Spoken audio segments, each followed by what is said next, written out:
Hey, hey, hey, it's Mikate. Thanks for tuning on in. Today we've got another exciting Genshin stream as a continuation of our last one.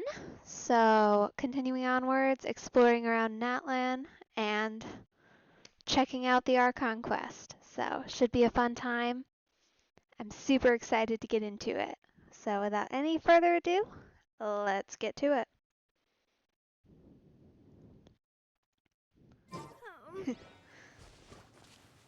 Hello. I'm the survival expert of the Adventurers Guild. Nice to meet you.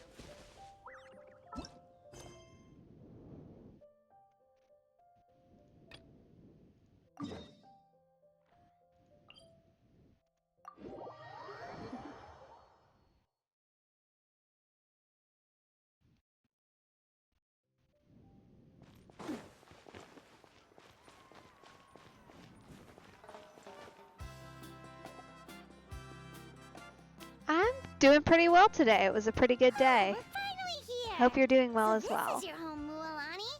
Paimon can't wait to have a look around.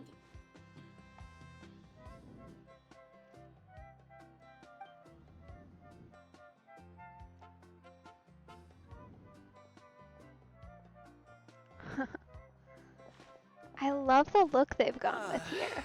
See? What did I tell you?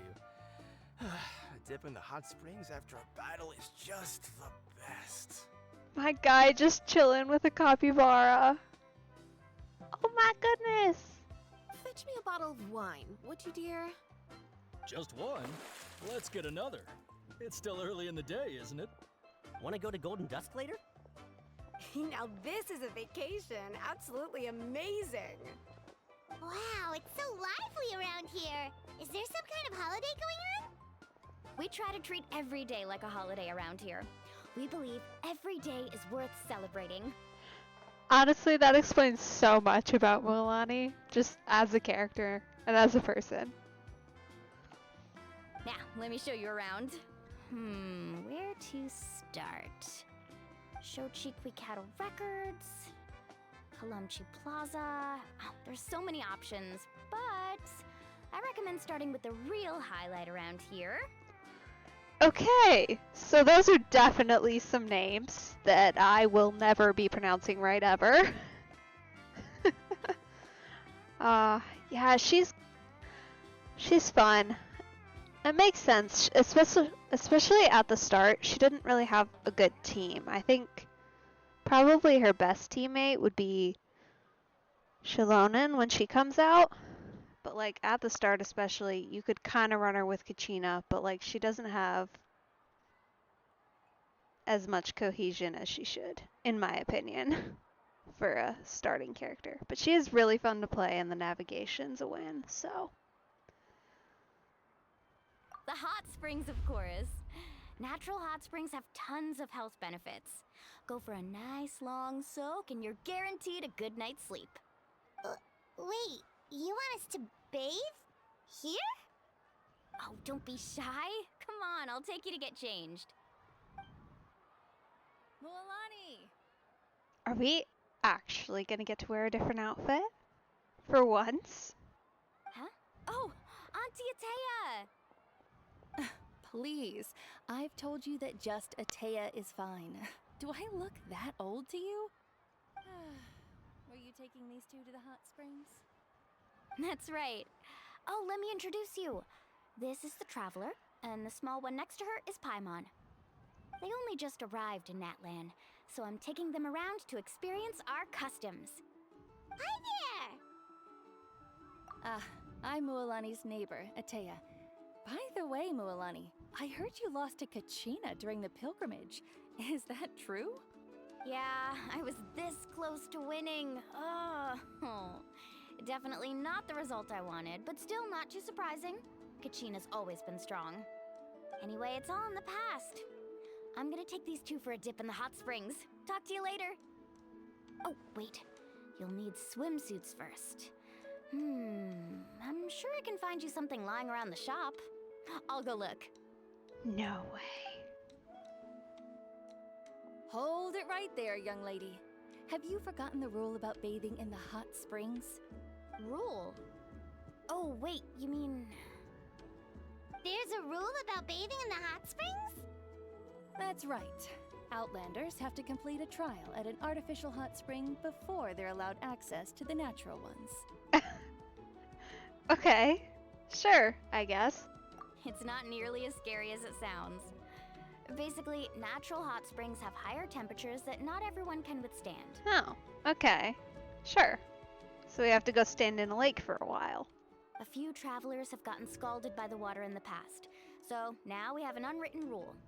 All Outlanders need to adapt to the lower temperature artificial springs first.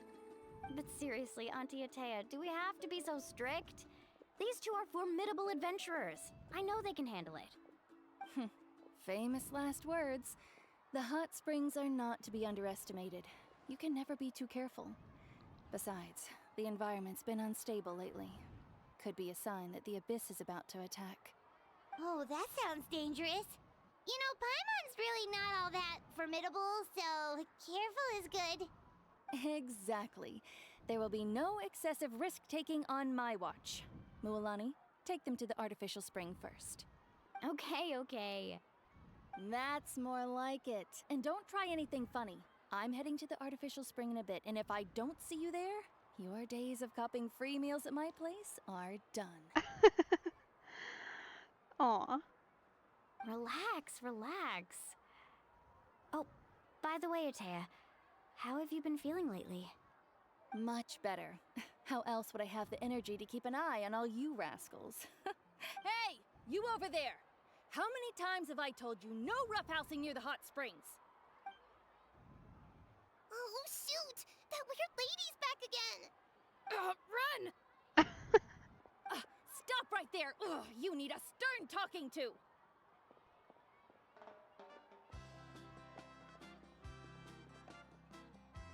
She sure has a lot of energy. She's a legend in our tribe. Everyone knows her. Back before I inherited my ancient name, she was one of Natlan's most renowned warriors, famous for her love of hot springs. In fact, she often threw parties at the hot springs. She referred to anyone who came to these parties as her hot spring buddies. The attendees were all respected warriors like Liliuo, Kaiulani, Vichama, oh, and the Archon. Huh. That's pretty cool, actually, that unlike other areas in Natlan, because the Archon was just a person at one point, there are people that actually have stories about them. Like, people knew them growing up, which is wild to think about compared to everybody else. All the other Archons, that is. If Paimon lived here, she would take advantage of the hot springs too. It's just... during battle, she was impaled in the abdomen by an abyssal monster. The doctors managed to save her life, but they made it clear that she could never bathe in the hot springs again. Oh.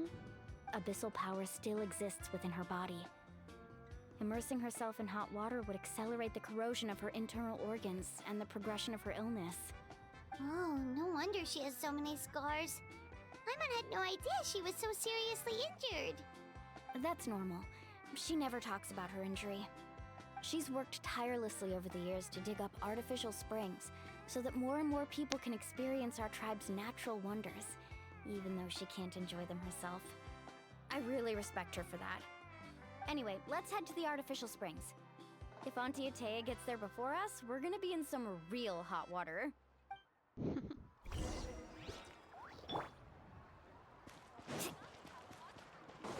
Faster! Oh, I see. That's a great idea. I like it. See, I told you the chief would agree. Well, let's get moving then. We can't let a word of this slip to anyone else. Hey, Amina, Hikaru, Marukao! You three seem particularly cheerful today. What's the occasion? Oh, Mualani, you're back. Who are these two? This is the Traveler and Paimon, two very important guests. I wanted to take them to the natural hot springs, but Auntie Atea caught us, so we had to come here first. Oh, what a coincidence. We were just talking about her. That is an adorable design. the little hood hat thing? That is so cute. I want one. We think Auntie Atea's illness has taken a turn for the better. Really? How can you tell? Okay, so while you've been busy with the pilgrimage, we noticed that she's been visiting the hot springs alone at night. Specifically, the hot springs in the cave to the north of our settlement. I'm sure you know the one. Apparently, she used to go there a lot before they became abandoned for some reason. She could never come into contact with hot water before, and now she's visiting the hot springs every night. I mean, it's pretty obvious what that means, right? Yeah, so we got to thinking, what if we renovated the abandoned spring behind her back, then threw her a huge surprise party? Chief Amina thinks it's a great idea too. So, you want in? Of course! How could you even think of pulling this off without me? I'm a little busy right now, though. I'll come find you once we're done at the hot springs. Of course! Take your time. You should focus on our guests for now. These artificial springs are pretty new, but the experience is just as good as the natural ones if you ask me. We really worked hard on them, so I hope you enjoy. And you two, I know you want to focus on Atea's surprise, but don't forget your patrol duties in the meantime. The Abyss could attack at any moment, so we need to stay vigilant. You got it, Chief. We'll keep an eye out. You can count on us. All right, we're off then. See you at the abandoned spring, Mualani.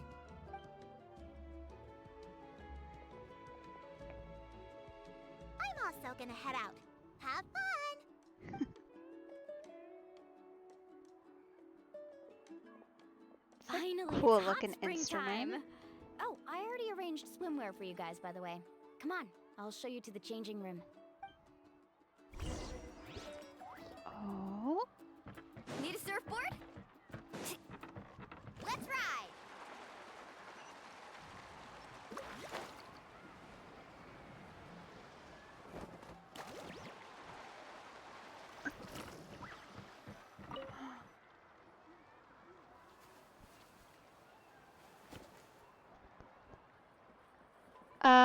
I don't think so, is it? I can try refreshing. Should be okay.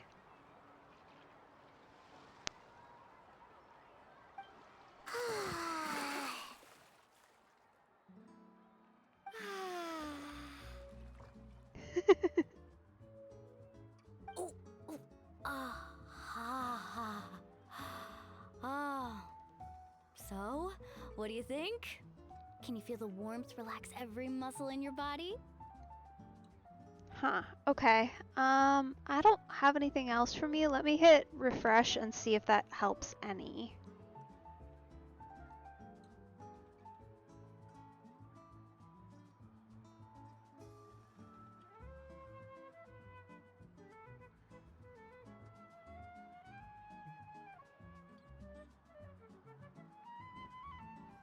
Yeah, it's so nice. The steam is warm too. The first time I came to the hot springs, there was no calming effect whatsoever. I was such a little ball of energy, the moment my parents looked away, I ran off to the high temperature pools. It was actually pretty funny looking back on it. They were absolutely frantic, looking for me all over, until finally they saw my head slowly poke out from under the water. She's so adorable. Honestly, both of them, so adorable. And an actual new outfit, even though we don't get to run around in it. At least I assume not. Different clothing, for once. I was too young to remember the whole ordeal, but my parents told me all about it. A natural-born swimmer, my mother called me. Just like her, I taught myself how to dive underwater the first time I ever went swimming. So feel free to go for a swim. I'll be right here if you need rescuing. Okay, here goes nothing. Auntie Atea, you really came to check on us? Of course. And I'm glad you listened. I brought you all some milk and snacks as well. I'll just leave them here. The temperature in the artificial springs isn't too high, so I went with Saurus crackers and grain fruit chips. See how you like them. Those are the cutest little snack cookies I've ever seen. They're adorable. I love them. That's the cutest little snack. Oh, thank you! These are great! Well, I did make them myself. Very few young people know how to truly appreciate hot springs, so listen carefully. The temperature of the hot spring not only determines the type of snacks you should choose, but also the amount of time you should spend in the water. To bathe in a hot spring is to completely empty your mind. As such, swimming around the pool is incredibly disruptive and impolite, and something you should absolutely not learn from Mualani. She's a little bit of a troublemaker, huh? Hey! All right, looks like you were able to adapt to the temperature, no problem. You should be able to switch to the natural springs then. Well, I've got to get going. Oh, and make sure you drink your milk. I'm looking at you, Mualani. I still remember how you used to pour it into the water when you were little. I've gotta say, milk does not seem like the choice when in hot water. That seems like a terrible idea. Just from my experiences. It doesn't feel like it would feel good. That better not happen again, whether I'm here to catch you or not. Okay. Paimon didn't think you were the type to do something like that. I remember thinking I'd totally get away with it too. But turns out milk is pretty easy to spot when you pour it into clear water. Not my best work. Some people get dizzy if they stay in here too long. You guys alright? Paimon's fine, just a bit stuffed. Looks like you two are naturals. Oh, by the way, I have to leave you on your own for a little while this afternoon. I'm gonna help the others fix up that abandoned spring. Right? Like, at least in this area, it would be kind of fun to have it be playable. Or, like, if you got in the water, maybe. Because, yeah, it's cute. And I like it. Because it would be fun to actually run around with her dressed like that. I certainly don't trust their aesthetic tastes. Who knows what will become of the place if I leave them unattended? In exchange, though, I can recommend a couple of shops that are worth a visit. Huh? Yeah, she brought us snacks and taught us about the hot springs. We want to do our part too. Me too, because I feel like there's so many cool things you could do. Like, especially, like, later on, since we've got, or once we've gotten, like, almost all the elements. Because if you could do, like, a proper elemental theme outfit for each one, because, like, you've kind of got the color changing. But I feel like you could do something so cool, even just, like, a complete recolor, and then maybe, like, some other effects kind of added to it. Like, I feel like the one for Inazuma could be really cool with, like, lightning added in. Like, just a little bit of an aesthetic change would be kind of fun, if you could. Like, maybe through an event or something. It feels like it would be kind of a cool thing to have. Friends are supposed to help each other out. We'd feel bad otherwise. Well then, the more the merrier. Alright, we should get going. Let's organize the best hot spring gathering Natlan's ever seen.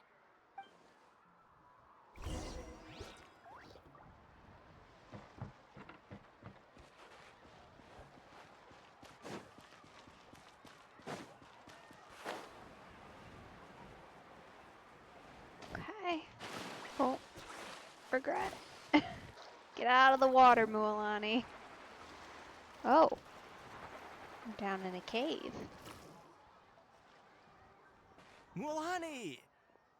Wait, you brought our guests too? We're here to help. But you're important guests. We can't put you to work.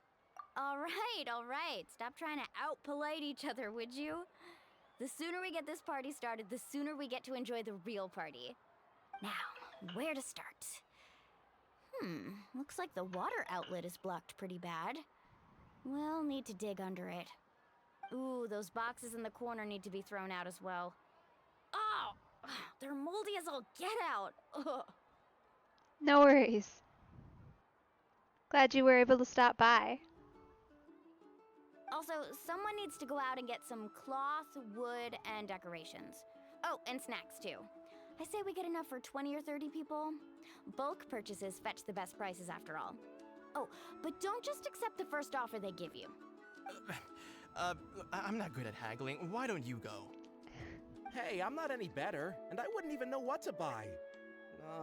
How about we handle things here while you three deal with the shopping? Ooh, sounds like fun. We haven't gotten to haggle in ages. Yeah, that works too. I can introduce you to all the shops while we're at it. All right, let's meet back. This should go better, I would think. Mualani seems a lot more, competent than Zhongli with money. Carving waves! I would hope, at least. Considering.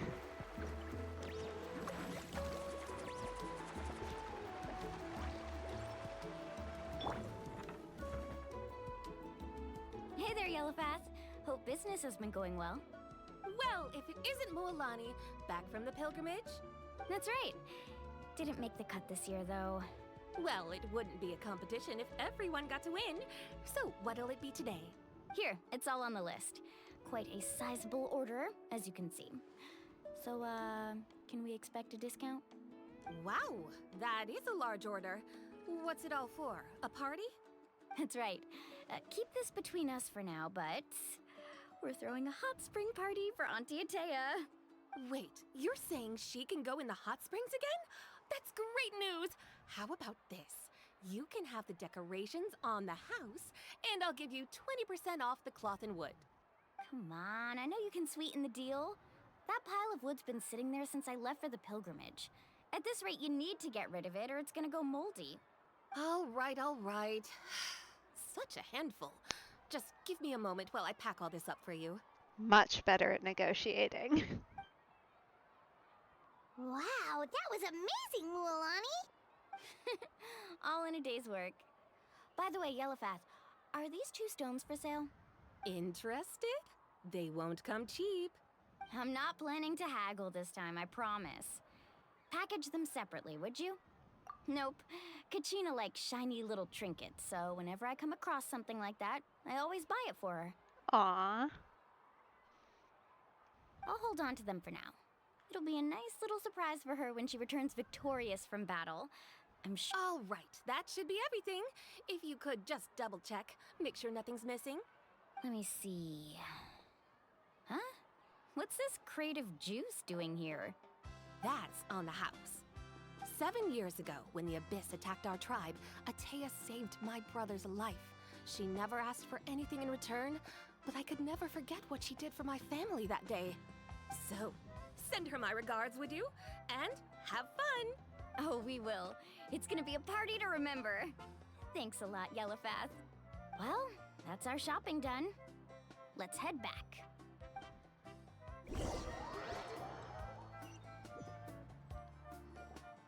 We're back. How's everything going? Wow, this place cleaned up nice. You got the water unblocked too. Huh, good work.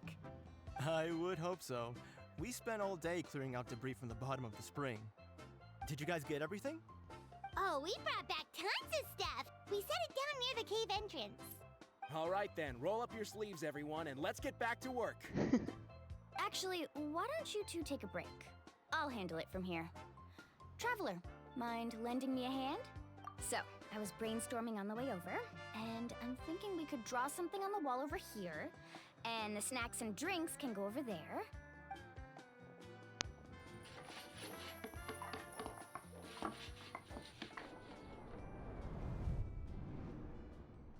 So, what do you think? Not bad, right? Nice. That's actually pretty impressive for a day's work.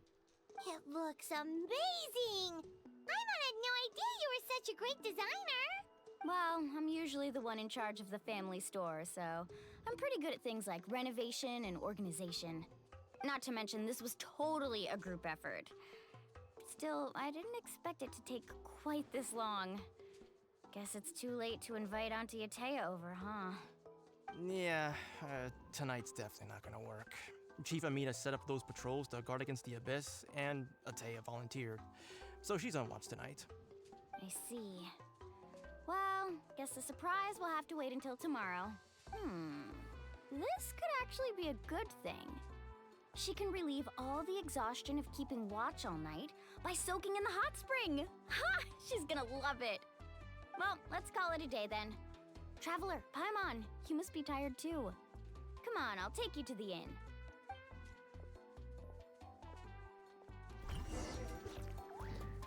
Okay, I'm actually excited to see what their inn looks like because I adore this building style. Like, it's so pretty.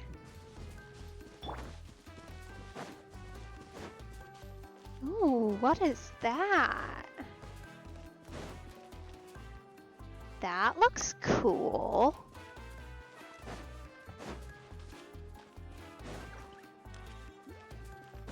Huh.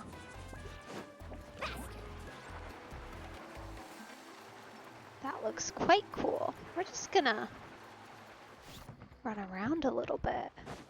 Ooh. Okay. Samina. Hanging out. Oh. Got stuck on a lamp. Let's see. Ooh, that looks Carbon cool. waves! Whoa, what is that? Need a surfboard? Huh. Where are we on the map? Oh, down over here. That makes sense. I've hardly been down here.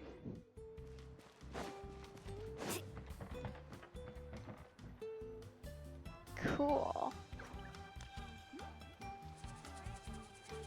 Big fan of that visual. That's gorgeous. Again with the All right, blues. this is it. Get a good night's sleep, okay? I'll see you tomorrow. Honestly, this has taken my favorite things from both Inazuma, which I thought was gorgeous, which is that soft purple tone, and then also the blues, which I love from Fontaine, and just smushed them together into a gorgeous, gorgeous color scene. I love it. It makes me so happy. Yep, good night!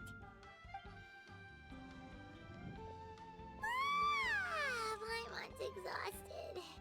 We really went all over the place today, didn't we? Anyway, we need to be well rested for the party tomorrow, so let's head inside.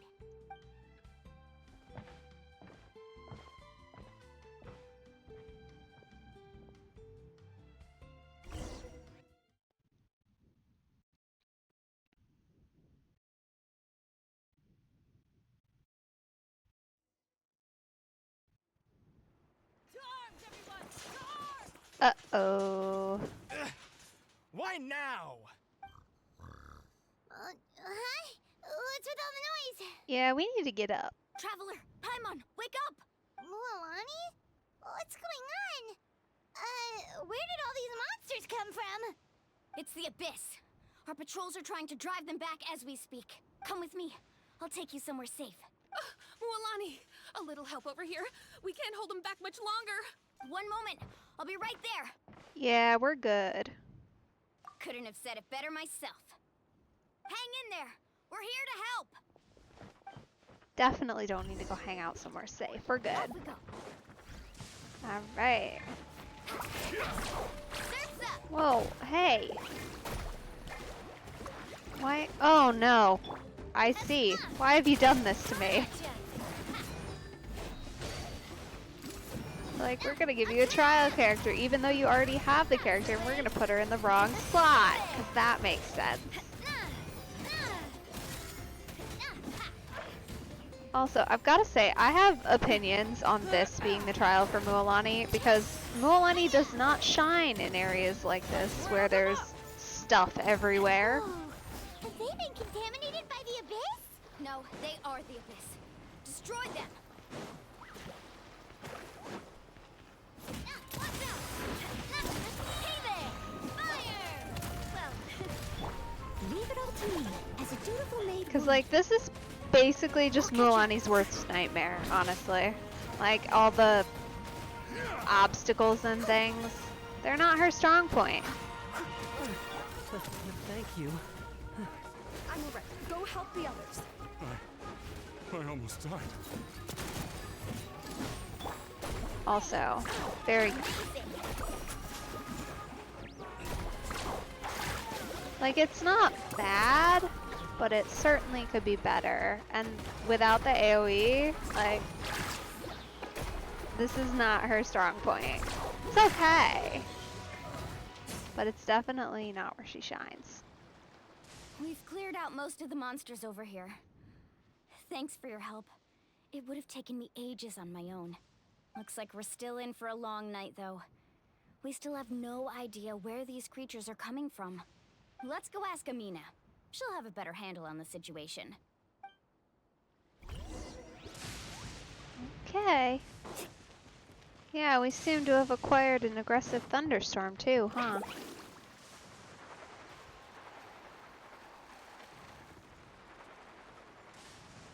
This way. Off we go.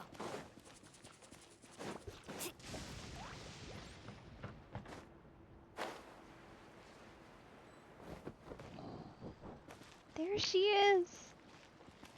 In her little hat. Amina! I wonder if she's gonna be a 4-star. She looks like she would be playable. But I could also see her not and just having a little bit of a more expressive design because she's the one in charge. I don't know, it's borderline to me because I could really see either way. It's the hat that makes me think maybe 4-star. But I just don't know. And the fact that she's got what obviously isn't a weapon but could be on her back. She feels like a potential 4-star at least. Oh, it's you three. Thank you for helping clear out those monsters. I don't know. I waffle on her because she doesn't have as much detail, but she's cute and clearly has more detail than some of the others. I don't know. We'll have to see. We were prepared for an attack, but we didn't have enough people to prevent them from breaking through our defenses. No casualties so far, though. Where'd they come from this time? The east side. We've pinpointed the position of an abyssal pylon, but we don't have enough manpower to take it down. An abyssal pylon? What's that? A kind of gate created by the Abyss. One that allows monsters from the Night Kingdom to enter the physical world. The only way to end the attack is to destroy the pylon as soon as possible. Otherwise, the endless hordes of monsters will exhaust our defenses. Exactly. That's what I'm most concerned about. Their numbers suggest there might even be multiple pylons in the area. We're searching for them as we speak. Alright, we'll go seal off the one to the east. Traveler, Paimon, can I count on your help again? Of course! We can't just sit back and do nothing! On behalf of the people of the Springs, you have my thanks. We're counting on you. Let's go. There's no time to lose. Take care, Amina. Okay. So, I'm gonna see if I can flip-flop these guys at all, if they'll let me. Oh, come on. They won't let me. My characters are in the wrong order and they won't let me change it. I'm not a fan of that, to be quite frank. Like, I feel like if they're gonna give you a trial character like this, they should at least let you pick what slot they go in. Because I know a lot of people do like to organize with your number one character in first slot, but I always put my... That's it, alright. Come on, let's get rid of this. Oh, interesting. Anyway, I always put my main DPS character in slot 4 because it's the easiest to reach on the keyboard, because I am a mouse and keyboard player. Okay. At Attacking with elemental attacks a certain number of times. Okay, so Mualani will help here, so will Furina. Got it. You can only do so much on your own, but with a group, Mualani more so, seems like, just by nature of... how dare you shower me with praise! Let my name echo in song! Hey. Woohoo!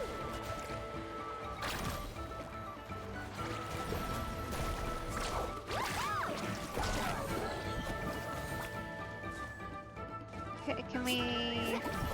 Ah, I see. Okay, so being on the shark doesn't really seem to help much here. Like at all.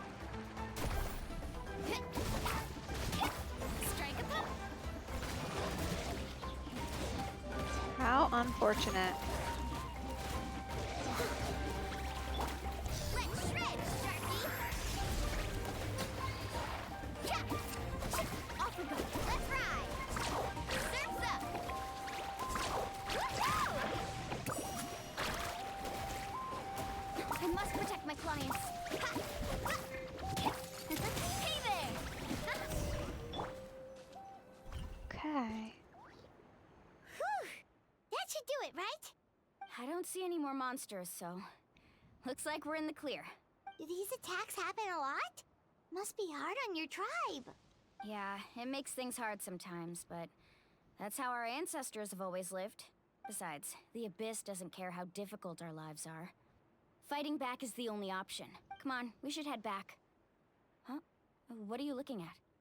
Is there something over there? That does not look good. You're right. Mualani, look! They're coming from that direction! Wait, that area looks kind of familiar. What? How unlucky can we get? We just finished the renovations. We probably don't have any reinforcements over there, so it's up to us. Let's move. Huh? Seems like the monsters are decreasing in number. Yeah, Come on, that's everyone, not a keep it good up. thing. It's called congregating. Alright, we're gonna heal up before this because I have a feeling this might be a little rough. Not that we couldn't use Noelle immediately, but better to safe than sorry.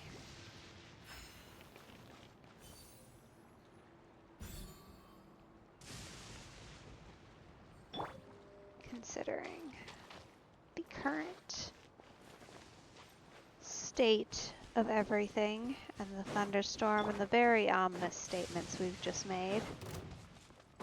Oh, well that looks like a time.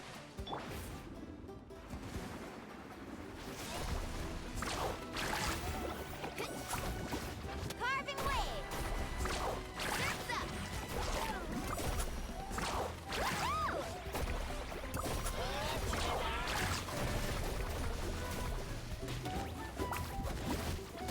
Coming at you! Hey there! Fire! Huh. The show begins. Time to shine. Fun. Okay. Surf's up! Steady as stone, as a good knight should. Tide rises! Yeah!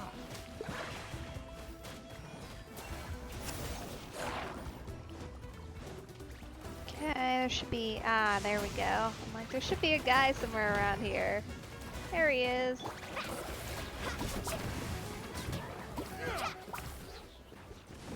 Alright, what are we missing?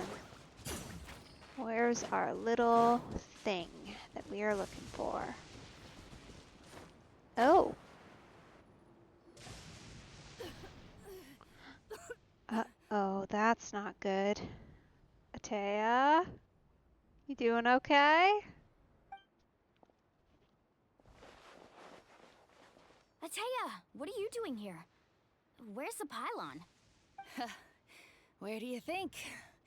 If I'm here, means that thing is long gone. I was in a hurry, so it's not my best work. You should check if all the important stuff is still here. Stop talking for now. That wound looks bad. The abyssal power is corroding your body. Is this the right area? Hello? Anyone there? Mulani and Atea, what's going on? We were told the second pylon was over here. Atea took care of it, but she's injured. Quick, someone get a doctor! All right, stop fussing.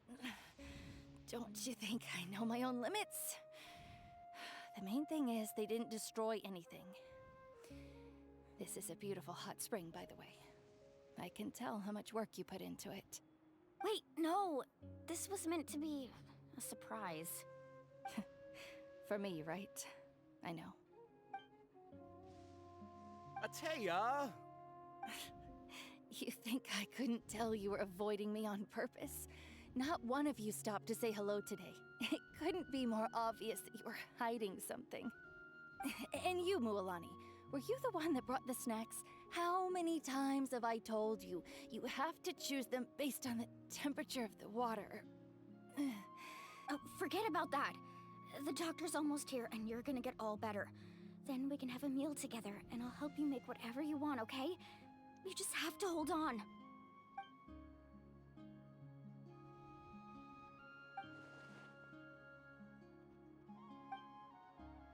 The impurities and the elemental energy we embody repel each other. What? The crystal has been purified? When? The anguish he feels has brought him to tears. Oh, no way. Are we gonna learn something new? I also came across a teardrop crystal. Can you purify it? Atea! Atea! Wait, what do you mean? Well, it certainly can't hurt at this point.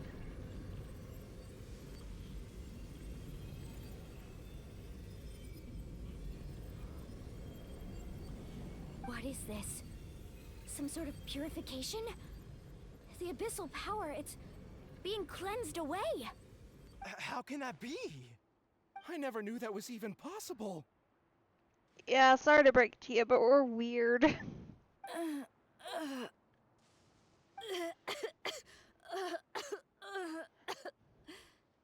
Atea! The mark of the abyss. It's gone. Well, that has some implications. Huh.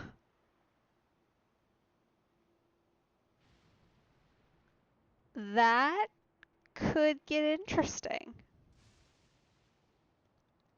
Wonder what else we could do with that. Yes, thanks to the Traveler. By the way, Traveler, are you alright?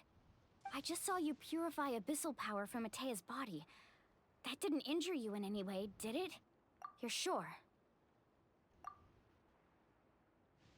Good. Good. Oh, thank goodness. You scared us all half to death just now.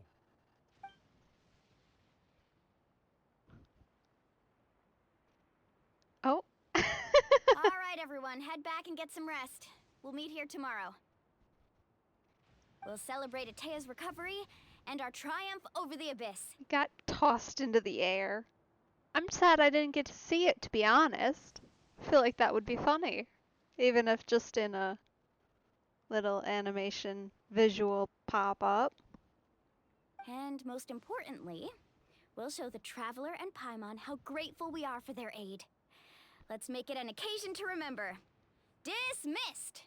Got it! Got any other secret powers I should know about? But seriously, you really came through for us tonight, so thank you. Paimon almost forgot you had that ability.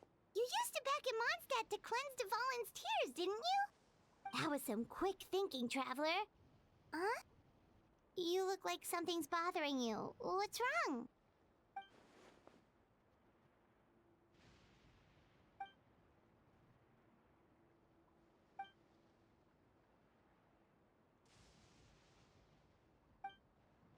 Abyssal power still exists within her body.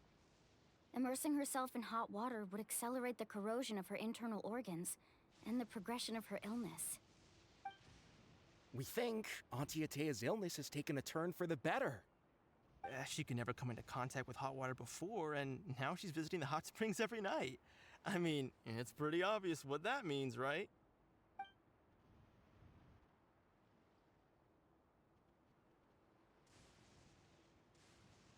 Hello? Traveler! Maybe you can zone out some other time because Paimon can barely keep her eyes open. Let's head back for now. Well, that's a sad decision, isn't it? Hey, thanks.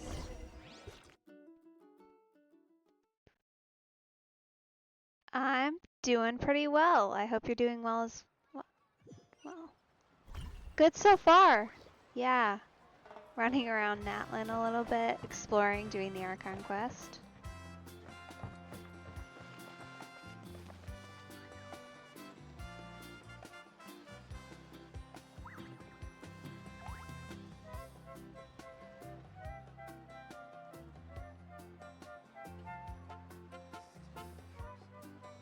Fresh cold drinks.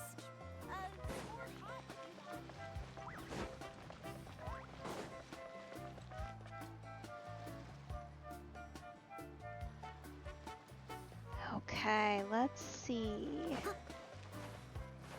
Oh. Whoa.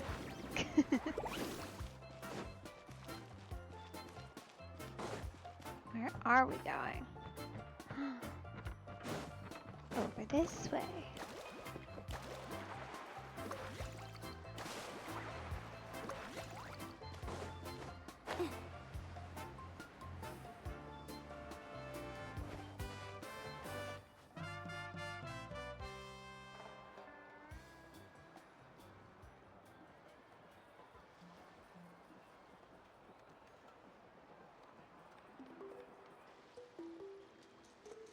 Not interested in hanging out with the other kids?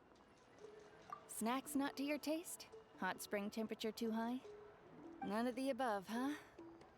I heard you were the one who cleansed the abyssal power yesterday. You sensed it, didn't you? Yeah, unfortunately. I was hoping to keep it a secret for a few more days. Didn't want to ruin the celebrations and all. But looks like it was no use. Hey, kid! Who, me? Yes, you. Come on. Let's go for a walk. Hey, where are you going? Did something happen? Just going to get some air. It's too noisy in here. You have fun. We'll be right back. Oh, and there are extra snacks in that box over there if they need replenishing. Baked them all fresh this morning. All right, sounds great.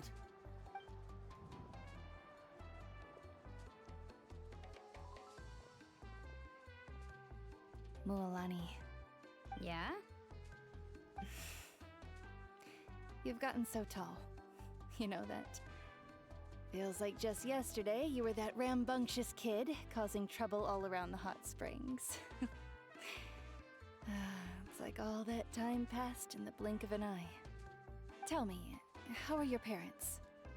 They're away on business. Seriously, Ateo, what's going on? You're acting strange. Traveler, did something happen? Both of you seem a little off today. I guess I should explain. I wasn't visiting the hot springs because I was getting better.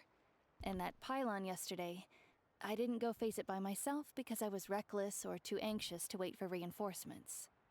It's because my body isn't going to last much longer. Your friend saved my life in that cave, and because of that, I got to enjoy this celebration with you all. But I'm just a few days shy of the end. The hot springs, I'm just trying to enjoy them for as long as I have left. Oh. Mualani? That better not happen again, whether I'm here to catch you or not. That's what you said back at the artificial spring. I had a bad feeling then, but I didn't want it to be true. I wanted to believe you were actually recovering. Oh, poor girl. That's so sad. I feel bad for her. Like, we keep walking in on all these just terrible situations. It's really an unfortunate talent, isn't it? You want to know something? Recovery, death, to me, the two aren't all that different. Both are worth celebrating. You've never been resurrected, so you might not understand. But Death and I, we're old pals by now. There's nothing sad about being reunited with an old friend. Huh. Okay. Sure, I guess. That's certainly an interesting perspective, though I suppose for a nation set up like theirs is, it makes sense. I lived with regret for a long time. Regret that my illness meant I could no longer take to the front lines, especially as our nation slid deeper into crisis. But yesterday, I was finally able to let go of that regret. Not only because I found the strength to fight the Abyss, even at the end of my life, but because I got to see you in action, Mualani. Seeing you out there, it made me realize that I don't need to worry about our tribe or our nation's future. You have the capacity to bring us all together. Even if I was never injured, old age would still take me one day. But I've done what I needed to do.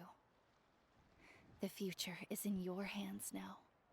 Just remember, whether in life or death, I am always with you. I understand. Seems like you've given this a lot of thought, Atea. Thank you for telling me all this. I'll do everything in my power to protect our tribe, our nation, and live up to the example you set for me. Good. Oh, and if any of you have the chance to meet with the Archon, could you give this to her for me? A talisman I've carried with me my whole life. It may seem strange to say while I'm still alive, but just think of it as a relic I'm leaving for her. It's brought me good fortune in battle. Even after I became too sick to fight, I never took it off. Just tell her it embodies fond memories and my strength of will. She'll know what I'm trying to say. Huh. Okay. Don't worry. We'll make sure she gets it. All right. That's all I wanted to say. Let's head back to the party. No use spending what little time I have left being sad.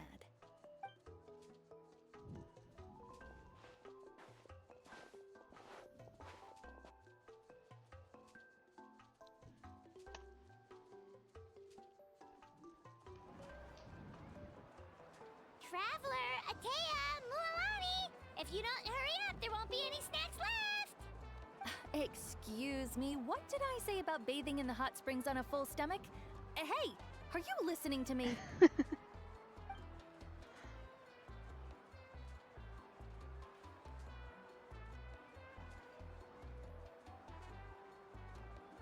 Life is a journey in which there's no turning back. So forge ahead and don't hold back.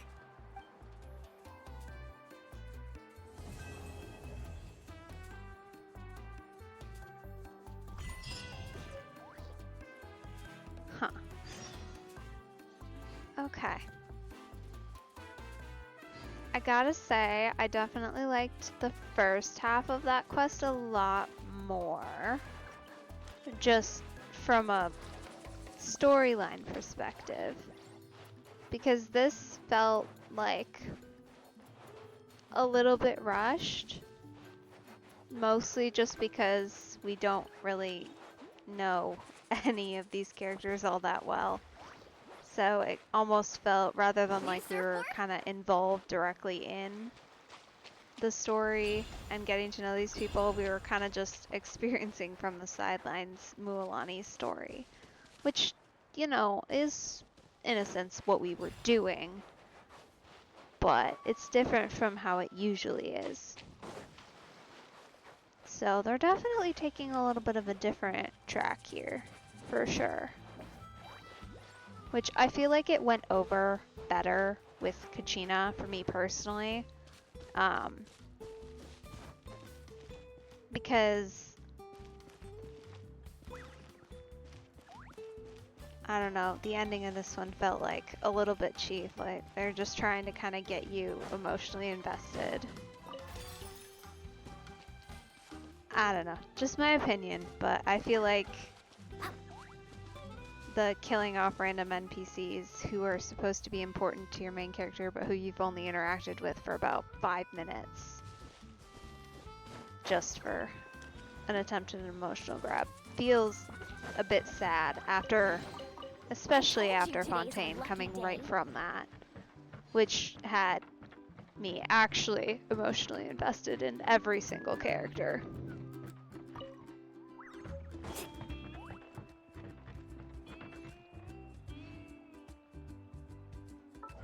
Which, I'll admit, I'm not all that surprised by that fact. I didn't expect that they could keep up with Fontaine because Fontaine is a masterpiece, but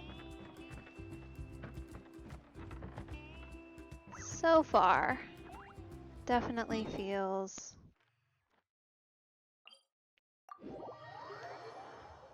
it's definitely not one of my favorite Archon quests so far, but we'll see. We'll see how the second part is.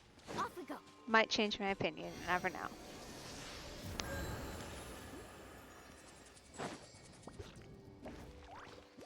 Because, yeah, it feels like it's been fun, but not very high stakes. Which, I suppose, does fit Mualani's whole vibe a little bit. So, I get that choice. That makes sense.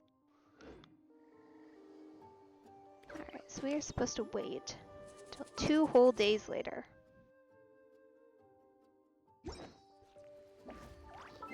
Well, we can do that.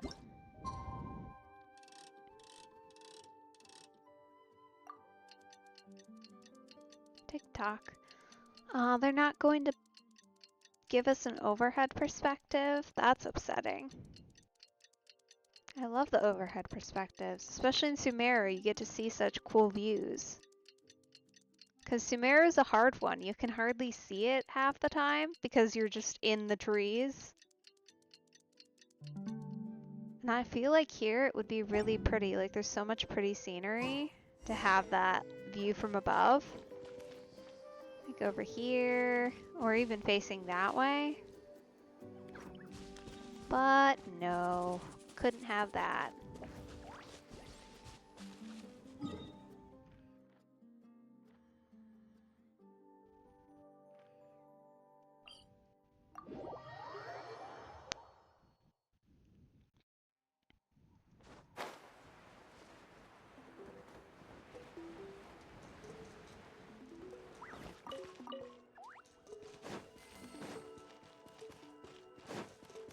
Let's ride!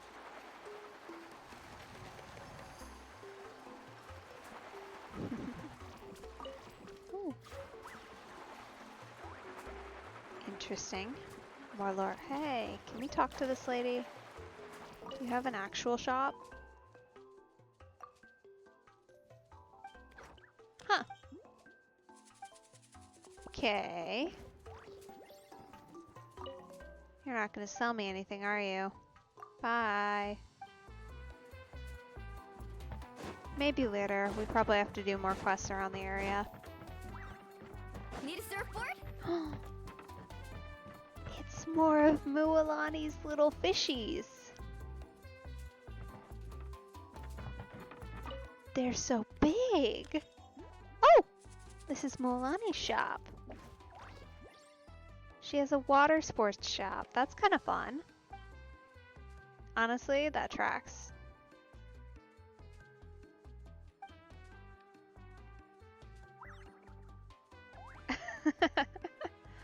Okay, so these aren't the little version. They're a big version for wearing, that's in her idol, so that's fun.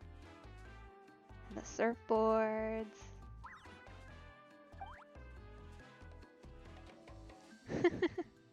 Cool. How fun.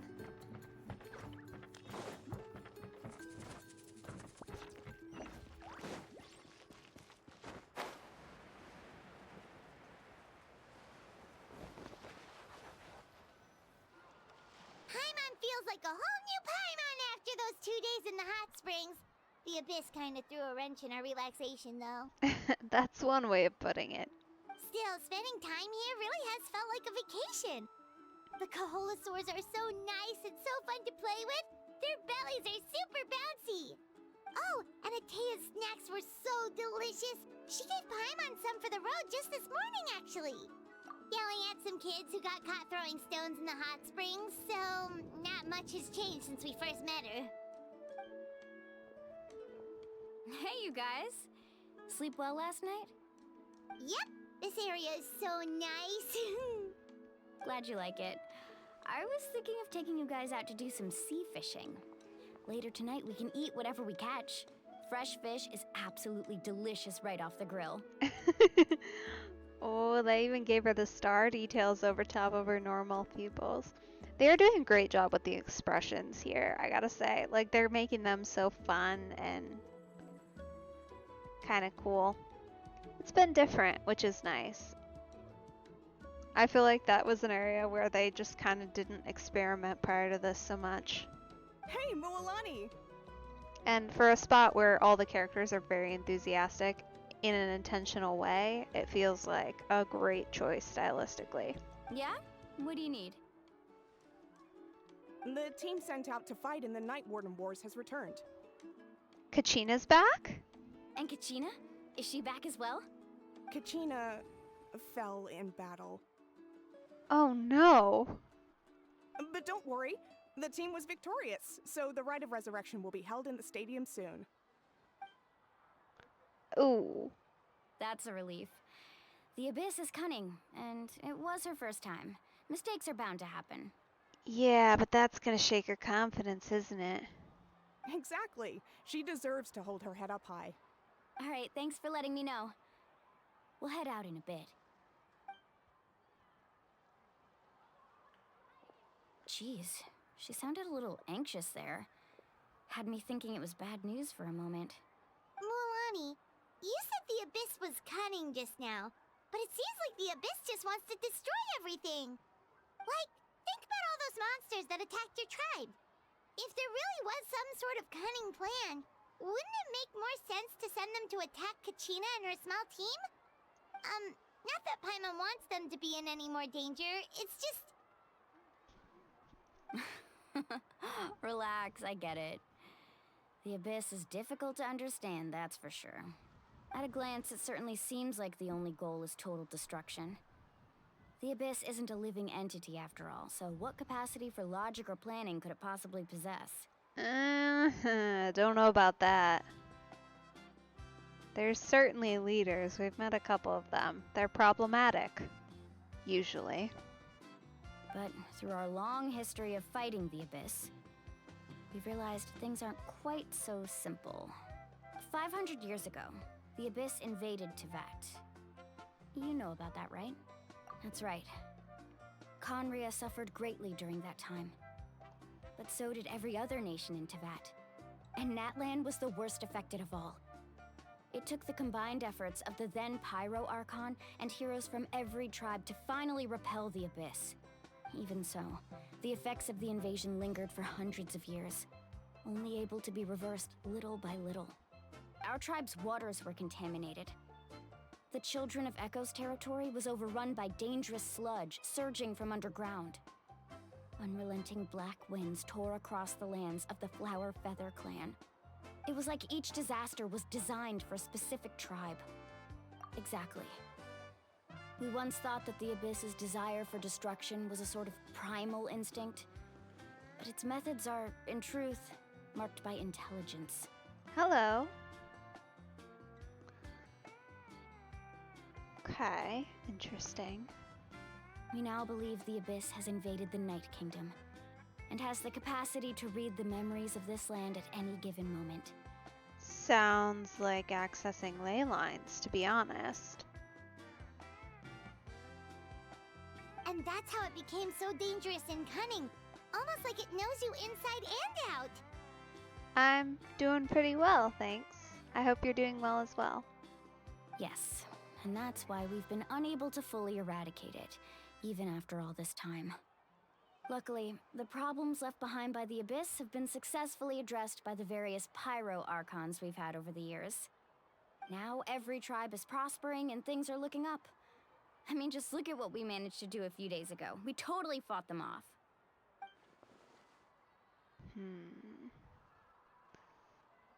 Yeah, this is gonna be slow going, huh, for you guys? Considering how long it's already been, there's still attacks like this. You must have had to sacrifice a lot to get to this point. Every battle, every sacrifice is in pursuit of a future where we get to stop fighting. Responsibility, duty, unavoidable burden. Everyone in Natlan views the war differently. But I believe we will be rid of the Abyss one day. And the efforts of all who fought against them will become a story for the ages. To think that my name could survive in ballads passed down to future generations, it's kind of romantic. Everyone has something that drives them forward, you know? We have to. Not only for ourselves, but for our future. Gotcha, I'm the same. I just got home from work a little while ago, so. Anyway, let's head to the stadium. Our fishing trip can wait until Kachina's back with us. The sea's not going anywhere.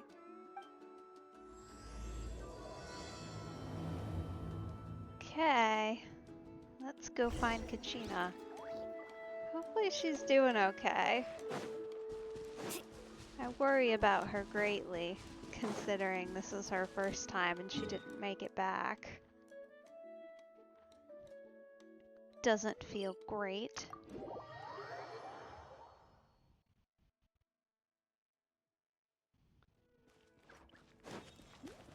But maybe my feelings are wrong, you never know.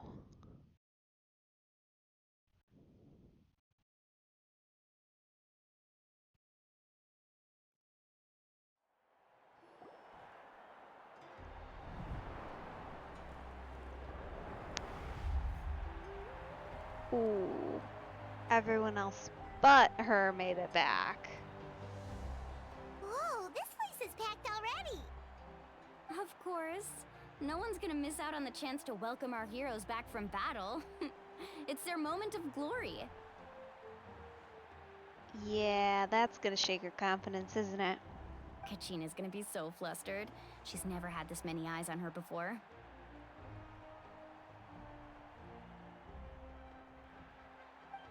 Yeah, she doesn't seem like the kind of person who likes being the center of attention. Looks like I'm just in time. Hey, Kenichi's back. Kenich, you're here! Yeah, a commission ran longer than expected, but I made it. I heard about the incident with your tribe, Mualani. Is everyone all right? Yeah, it's all taken care of. Our new friend here's got some tricks up her sleeve, by the way. She's just as strong as Kachina made her out to be. Hey, look! Is it about to start? That's right. Someone will come out and recite a eulogy, and then we'll sing the Ode of Resurrection together. Come on, let's find a spot with a good view. When the singing starts, just follow my lead and you'll be fine. Let's go somewhere higher up so Kachina can spot us.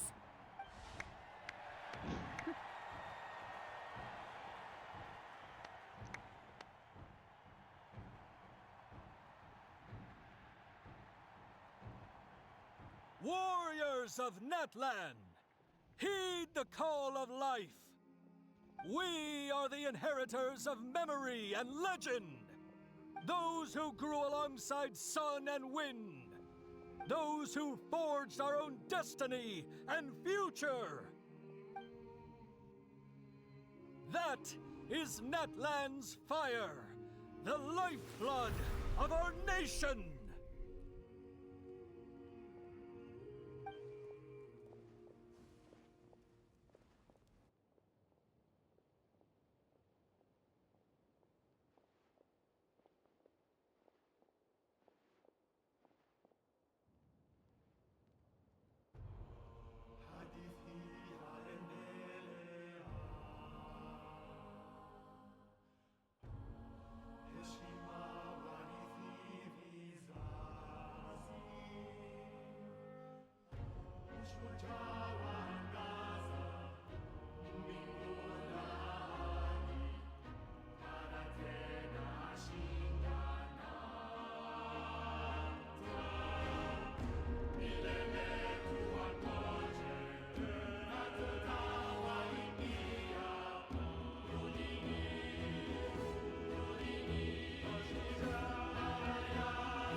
I could not find Kachina within the Night Kingdom, or locate her ancient name. Oh. Oh, that's worse than I thought. What do you mean you couldn't find her? What? What does that even mean? It means she can't come back. Usually once the ode is complete, the Pyro Archon and resurrected person will emerge from the flames. But something went wrong. What's going on? This has never happened before. Well, I think it's pretty obvious. Clearly, the team sent to fight the Abyss didn't win after all. Think about it. The Ode rekindles all victors. We've witnessed it countless times. Since the Archon couldn't find Kachina in the Night Kingdom, that must mean there's more to this victory than meets the eye. Hey! You just haven't gotten over the fact that Kachina beat you in the pilgrimage! Pathetic. The both of you. Your wild guesses are misplaced. We completed our mission. Maybe you did, but who's to say whether that little girl even contributed at all? Maybe she got scared and ran off. Why would the YUB recognize someone like her, even if she was on the winning team? You know, there's a reason there's the saying, don't speak ill of the dead, sir. You want to go? I will fight you. How dare you insult a hero of Natlan like that? Kachina sacrificed herself to repel the Abyss. She doesn't deserve to be subjected to your vile rumors when she's not even here to defend herself. Calm down, Mualani. There's no point arguing with the likes of them. I can't just sit here and let them slander her like that. To insult a hero of Natlan, the person actually has to be a hero. You... Think about it, everyone. Who do you think is really at fault here? A girl who never should have even gone to war? Or the great Pyro Archon? Why would the rules of our nation suddenly stop working? That's true. If she wasn't revived, it must mean she failed to achieve victory. From everything y'all have said, that is not how that works. Something else must have gone wrong. Maybe the It YUB must interpret have. victory in different ways? I mean, that girl didn't look all that strong to me.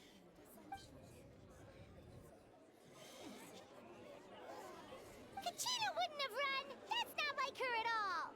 No, she's been waiting for this moment for too long. No matter how daunting the situation, no matter how scared she might feel, she's always the first person to stand up and face it head on. We don't even know what happened. So don't you dare try to use this as an excuse to vent your anger or slander her reputation. Fine. We'll find out what happens soon enough. Then, we'll see who truly deserves glory. That's enough. There is no doubt about today's victory, or Kachina's part in it. She is a hero worthy of our admiration and celebration. However, the failure of today's ceremony is undeniable. Kachina has not been rekindled, and I offer you all my deepest apologies as I continue to investigate this matter. To prevent further casualties, I have decided to suspend the pilgrimage until this matter is resolved. Okay. Honestly, at least she's a responsible Archon, because there are a lot of Archons who would just, not do that. At all. Not bother with it. What? No one is all-knowing. No one is infallible, not even myself. Guess it comes from being actually a human. But doubt is a means by which we seek the truth, not a weapon we wield against others. I didn't mean it that way, Archon. If there are things you wish to clarify, then ask me directly. Doubt my answer if you wish. But now's your chance. You have concerns? State them. Oh, I like her. No, of course not. Even though I have said nothing to change your mind, then it would seem the truth never mattered to you at all. That guy doesn't even have the courage to answer the Pyro Archon's question! So much for all that glory talk earlier. I have a question, Archon. My friend Kachina. Do you have any idea where she is? It's extremely important to me. I know you said you were investigating the situation, but I'm sorry, that's not enough. I've already shared everything I know. If you want to learn the truth and rescue your friends sooner, you should join the investigation. So, what do you say? Of course I'll join. In that case, come see me in the speaker's chamber. We should join them. Oh, and if it's not too much trouble, could you drop by as well, Traveler? I'd like to have a chat. Uh-huh. Okay, I guess. Don't like being singled out. That doesn't usually go well. Rest assured, everyone, I'll keep the tribal chiefs informed on the progress of the investigation. Once again, I apologize for the outcome of this ceremony. If there are no further questions, let's part for now. Did she just ask us to come along? Uh-huh. I believe she did. Let's go. I'd like to know what's going on myself. I mean, admittedly, I probably would have followed anyway, because I want to know what's up with Kachina, but I don't like being name dropped.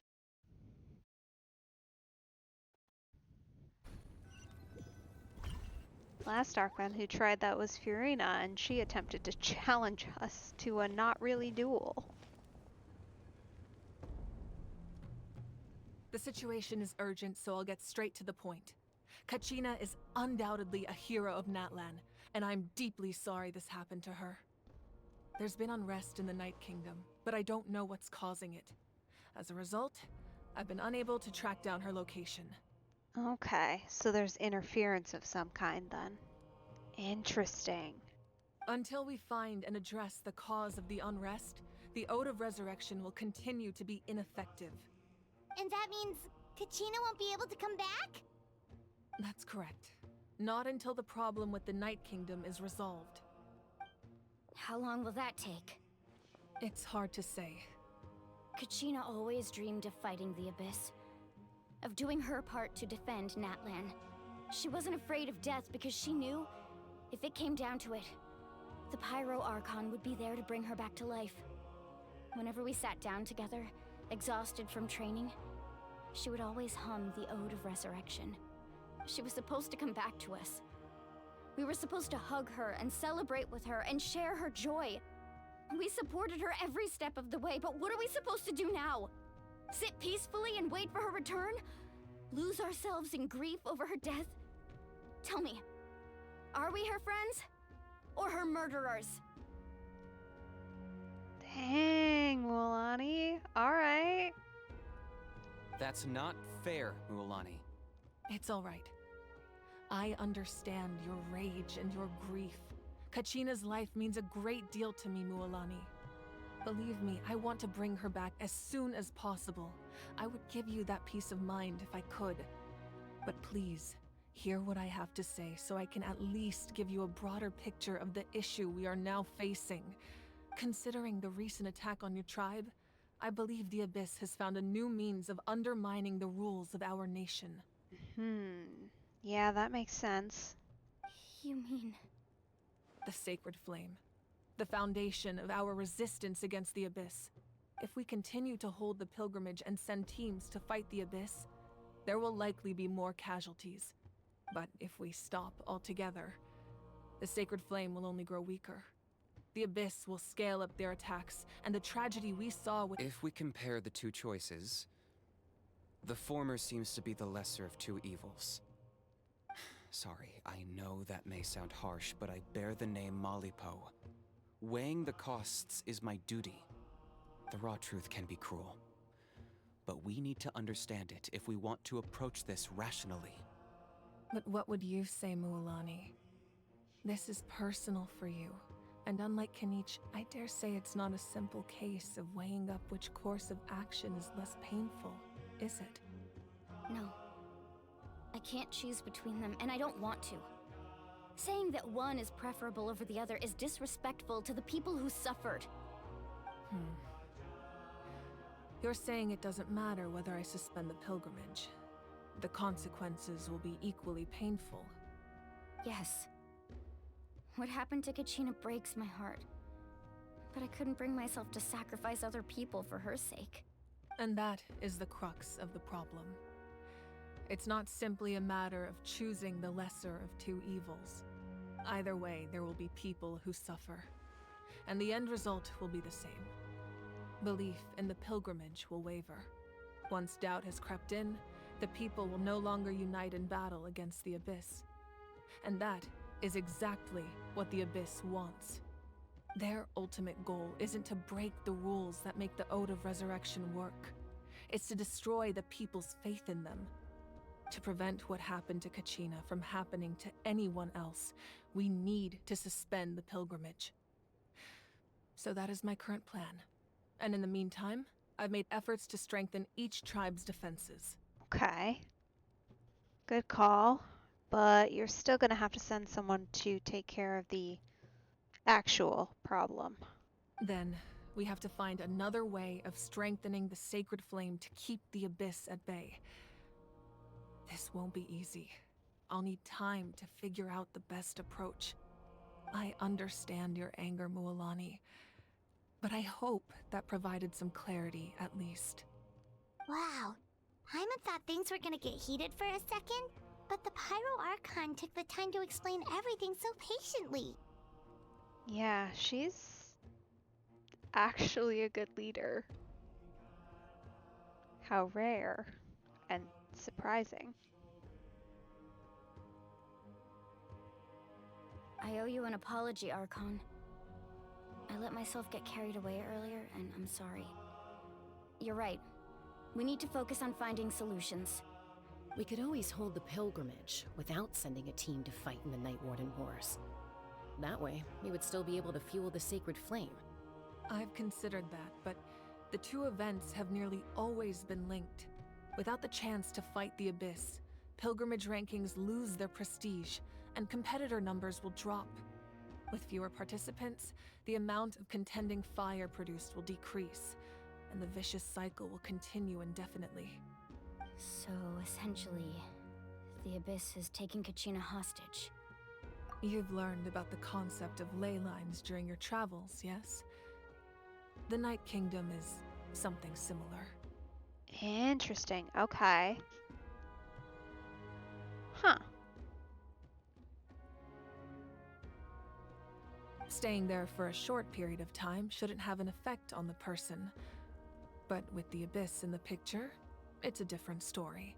Right. I mean, Leylons on their own have the ability to mess with your memories, so that makes sense that it could be problematic quite quickly. Your sense of self will be devoured until eventually you become one with the Sea of Souls. Imagine pouring a cup of water into a rushing river. You can try to scoop up another cup, but there's no chance it will be the same water you had before. I won't sugarcoat it. That is the danger Kachina is currently facing. Just like you said, Archon. Both of these problems need to be addressed. You can focus all your efforts on dealing with the Sacred Flame. I will go search for Kachina. The Abyss poses the same threat to you as it does to her. It is very possible you will not return. Knowing that, do you still choose to go? Kachina's waiting for us to rescue her. That's all that matters. I failed to protect her during our campaign, but I can make it up to her now. I choose to go as well. Traveler? What do you think? Understood. Then I'll support you in any way I can. The Masters of the Nightwind have a technique that can extract an ancient name from the ley lines. If we can find Kachina's ancient name, I can use the link between them to pinpoint her position within the Night Kingdom. Okay. So that's step one then. Then comes the hard part. You need to visit the Night Kingdom in person and rescue her. But isn't the Night Kingdom a land of souls? Can we even go there? Under normal circumstances, only the consciousness can enter. But there is a way to go there in person. However, know that the Night Kingdom will attempt to repel you, and the Abyss certainly won't leave you be. That's fine by me. Same here. Fighting the Abyss is nothing new for me. the only one who's scared? Well, if you're going, Traveler, Paimon's going too. Lali of the Masters of the Nightwind once created an artifact that can be used to communicate with the Wyab. We call it the Spirit Speaker Stone. It was originally used as a ceremonial artifact wielded by the tribal chiefs, but that spiritual quality also means it can be used to search for an ancient name. Okay, so we're gonna need that then. That was the artifact I delivered to the Scions of the Canopy a few days ago. Didn't think I'd be hearing about it again so soon. Okay, so we know where it is, at least. That's more than we could have. Thank you so much for your help, everyone.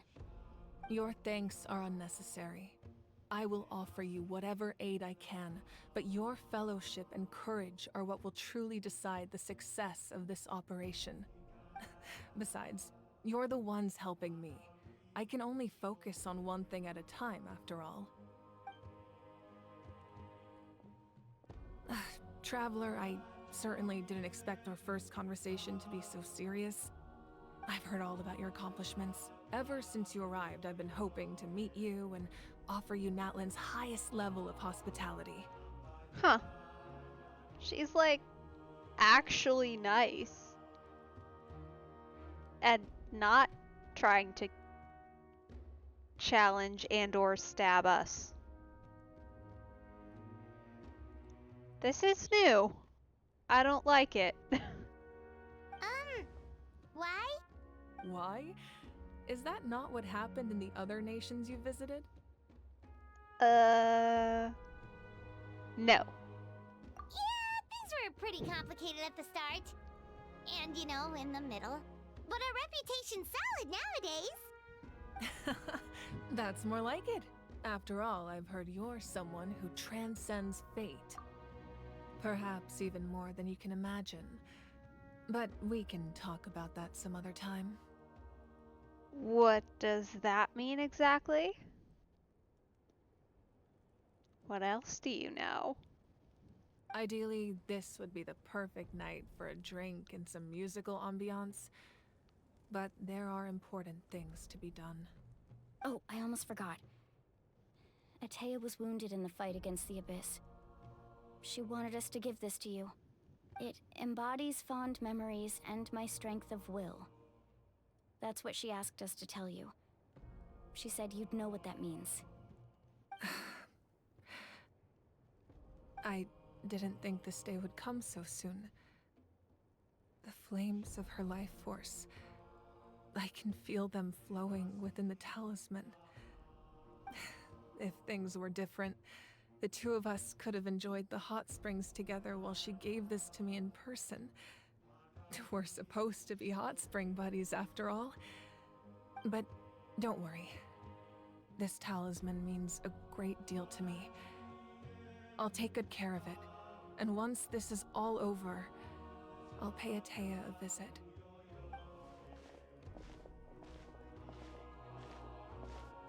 You said you didn't want to jeopardize the production of contending fire. But that's not at all why you decided to suspend the pilgrimage, is it? You're right. Even now, the production of contending fire is far from sufficient. The gradual corrosion caused by the Abyss has resulted in a massive shortage of pyro energy, and we're currently at the breaking point. As things stand, the pilgrimage is a lost cause. Suspending it allows us to save our strength to defend the tribes. The Abyss has brought catastrophe to Natlan, and Kachina's disappearance in the Night Kingdom is a direct consequence of that. So basically, things aren't good then. At all. We can't let the general public know that. No. If the public learned that Natlan's destruction was close at hand, there would be immense panic. But if I said nothing at all, they would have continued to question the integrity of Natlan's heroes. Right, which is also bad. Another simple choice. The latter was clearly the better solution. But you chose otherwise. I have never subscribed to the belief that the right choice is the one with the fewest sacrifices. Let's go. There's still a way for the sacred flame to last a little longer. You mean? Yes. Come with me. Huh. Okay. Well, she's got a plan, so that's something.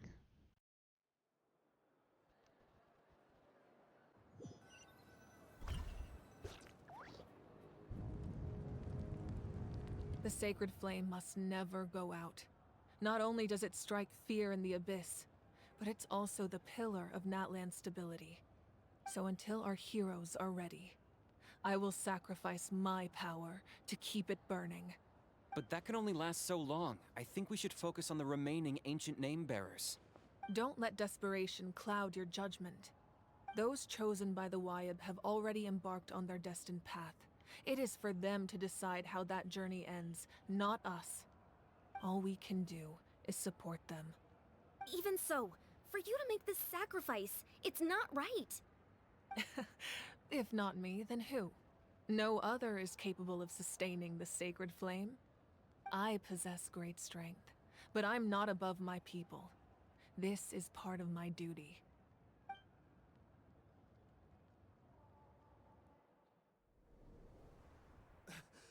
Archon, it's the Fatui!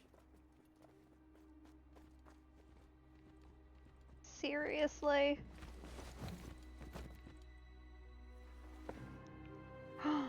The Archon of Natlan. A force to be reckoned with. Ooh. The secret of the ley lines is no secret to me.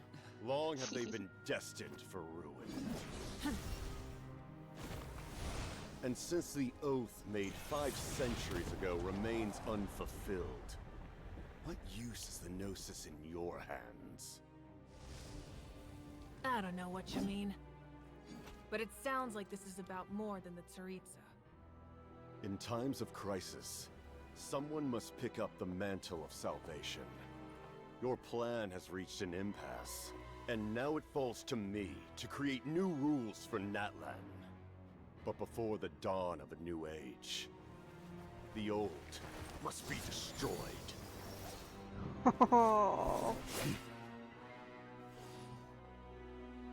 I assume that's the end of your speech? She is so cool. People like us?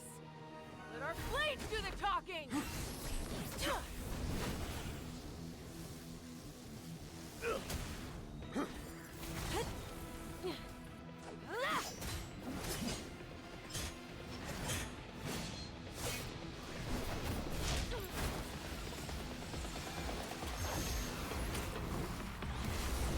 Whoa.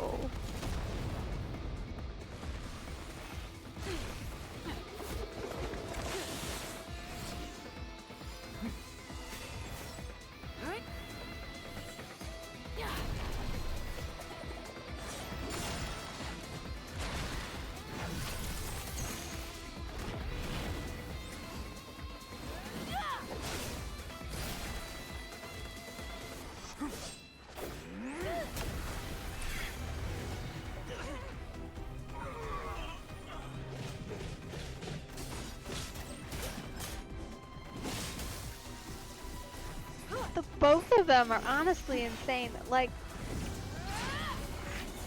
how is he keeping up with her?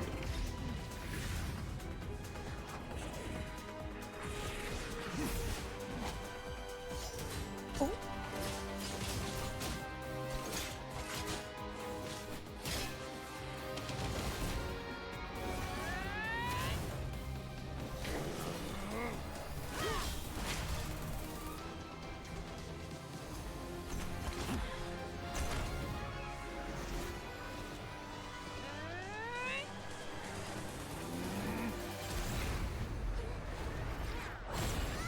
Oh!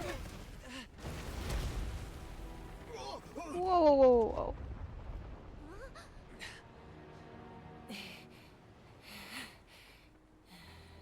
Uh-oh.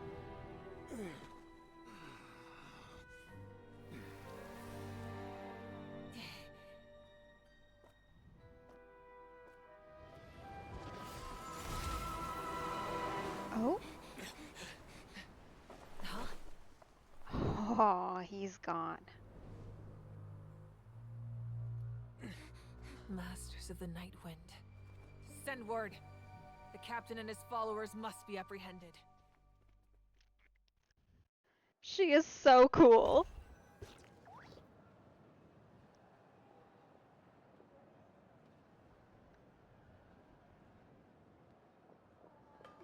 Are you alright, Archon? I gotta say, that was the most like superhero-esque style fight scene that I think we've seen from Hoyo. Like, it had those elements that like kind of, I don't know, lead into that like old kind of comic book feel, and it feels right for Natlan. Like, they keep kind of leaning into that more like, I don't know, video game, but like classic video game style that Kenichi has. Like, they are leaning into it, and I love that so much. The consistency with it, and just like the little nods, right? Like that like punch at that end. Like, that is such like a classic superhero movie thing. It was so good. He was a formidable opponent. Exactly what I would expect from the first of the Fatui Harbingers. I am so excited for her to be playable too. Like, she's gonna be so fun. I never imagined someone could match you in combat. If the Tsaritsa sent him here, why would he bring up what happened 5 centuries ago? Yeah. And how much does he know about Natlan? The Harbingers are all driven by their own personal goals. The only purpose that unites them is collecting the Gnosis. But I'm sure the captain has his own reasons for being here as well. Whatever his motive, we should shift our focus to the Fatui. If they attack again, and we're not prepared, we're done for. No, we're running out of time. The wound I inflicted should hold him back and weaken him for the time being. Besides, I'm sure you noticed, the power that came to his rescue just now came from the Masters of the Night Wind. In other words, there are traitors among us. Not necessarily. This could prove to be a very valuable turn of events. When we exchanged final blows, I sensed an unusual presence within him. I'll need to investigate further. Okay, so he's got something extra then. Interesting. Kenichi, go to the Masters of the Night Wind and look into who could have aided the captain. Speak to Lali. She should know. Of course, I'll head out right now. Do you still intend to... Yes, but fear not.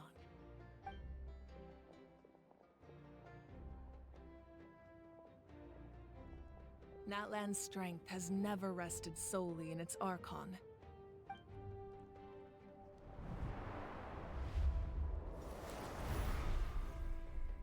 Together we foresaw the only path that leads to our nation's future. We must trust in that vision now.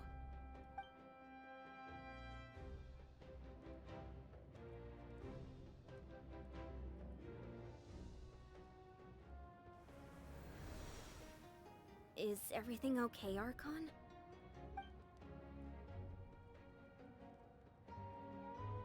Completely fine. Just lamenting the fact that I never got a picture when I could still turn my hair into flames. Too late now. I just hope the others have a safe journey.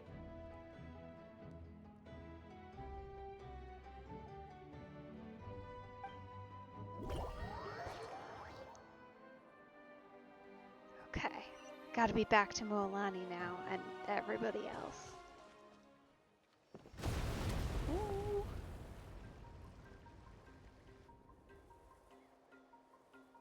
What was that? What's happening at the stadium? Did something explode? Oh, that's gotta be the fight. That's funny. It feels like the Archon unleashed her power. She must be fighting a formidable opponent. Should we go back and check what's going on? Have faith in the Archon. She wouldn't lose in a one-on-one confrontation. Once we find Kachina's ancient name, we'll head right back. Okay, let's just keep climbing. Emon really hopes nothing goes wrong.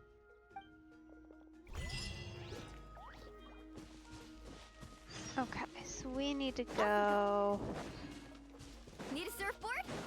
over here somewhere. Are we going up there? Okay. Let's see. Just gonna approach from above. Seems easier.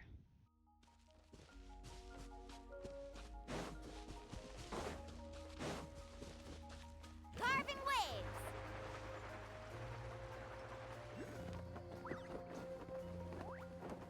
That's Wyna, Oh, the tribal no. chief.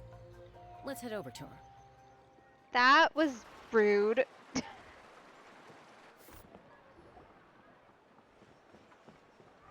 Stupid Chaska. cutscene. Nice to see you again, Wyna.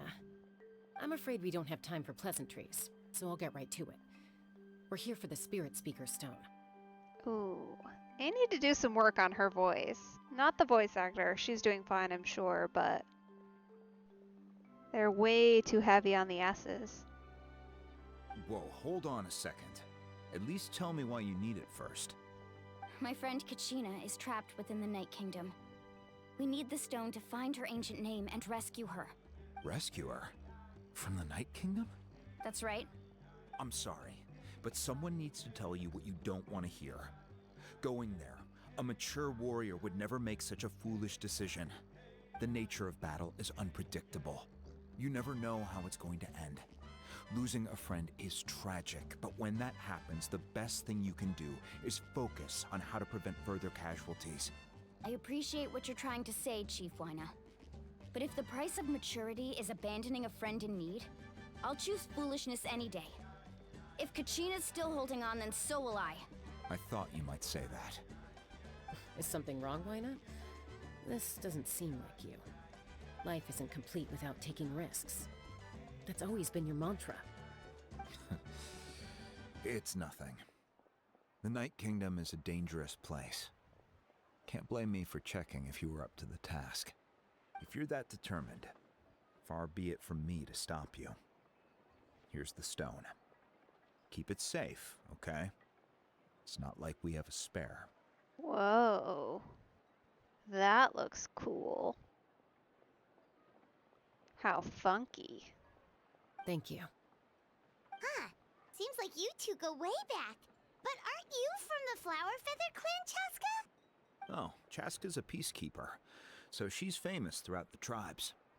She's always the one people call to resolve conflicts, so we slowly got to know each other that way. Her younger sister Quichi's always hanging around our tribe, too. She's helped us out a lot in the past. Oh, you have a younger sister? Yes, I'll introduce you to her sometime. But let's get back to business. Wyna, how do we use the stone? As you probably know, your intended destination is completely different from the real world. The Night Kingdom is like a river flowing with concepts, and the ancient name you seek is like a tiny fish swimming downstream. Okay, sure. In that sense, the stone is like a fishing boat drifting down the river. But the boat alone isn't enough. You need a fisherman experienced enough to steer it in the right direction. We couldn't do that ourselves? With a little practice, I'm sure you could. You have the strength and the talent. If you want to make sure this works, though, I could recommend someone to you. Who? Vichama, a legendary warrior and scout from our tribe. Okay. Sure. He's got a keen eye and a well-honed intuition. Even his ancient name means to seek. If you're fishing for a name, you're gonna want him on the boat. Vichama? Why does that name sound familiar? He's one of Auntie Atea's hot spring buddies. I've heard stories about him. Where can we find him? Ever since Malco passed, he spends most of his time gazing out at the scenery from the cliff tops. Follow the path that way, and I'm sure you'll find him. Thank you. We'll go look for him there. Good luck. I hope everything goes well.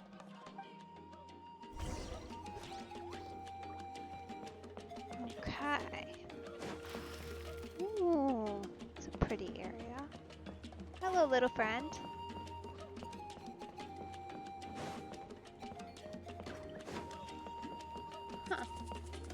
Oh, I bet you there's... We'll just mark that. That's gonna be a long climb.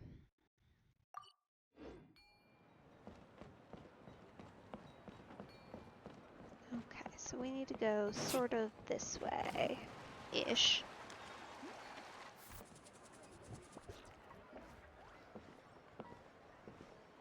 Someone admiring the scenery from the cliff tops. Ah! That must be him! Maybe. Either way, we should probably be careful in our approach. He's quite close to the edge.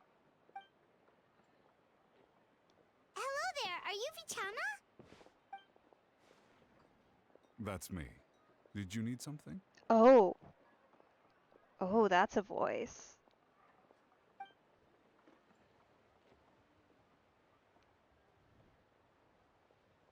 What? You're saying you can bring someone back from the Night Kingdom? How is that even possible?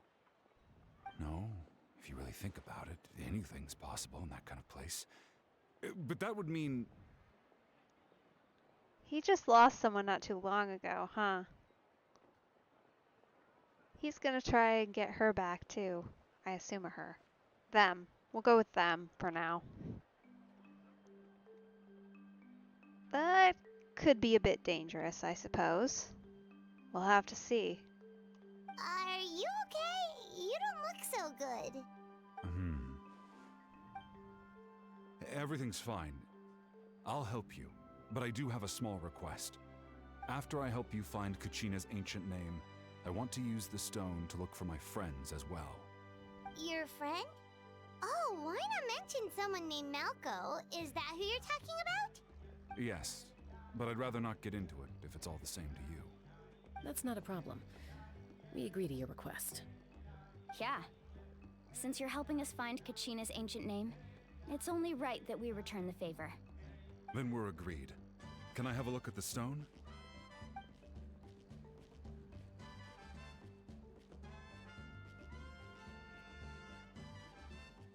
They look like horns, honestly. Like if you split them the other way around. I see. From what I can tell, it functions almost like an abyssal pylon.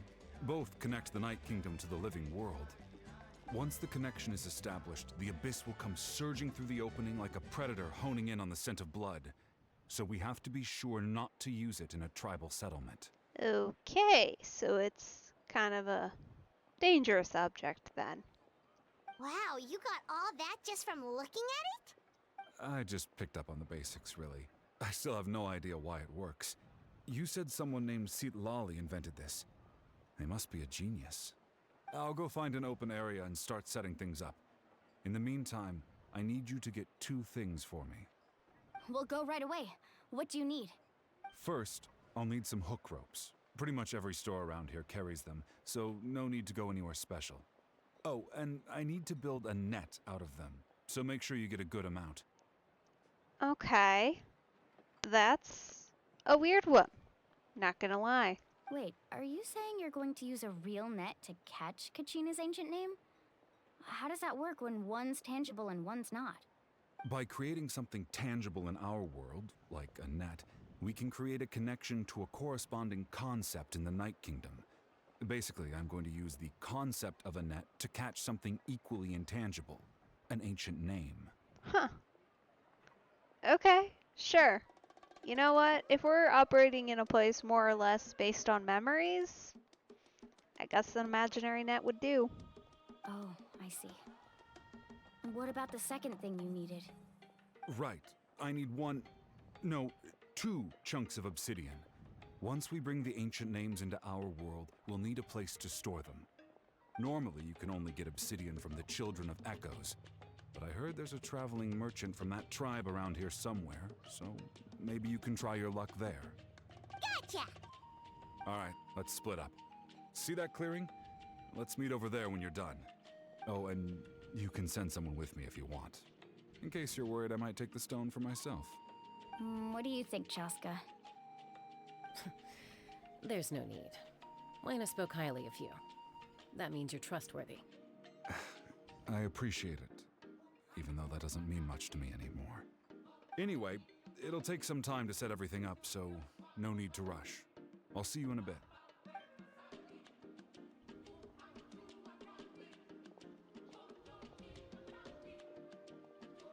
What an odd guy.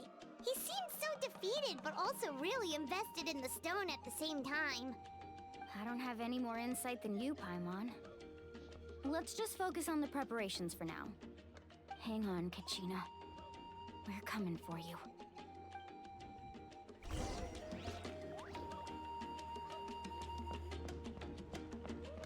Need a surfboard? Sounds like our chief friend may have found us the one person crazy enough to also enter with us.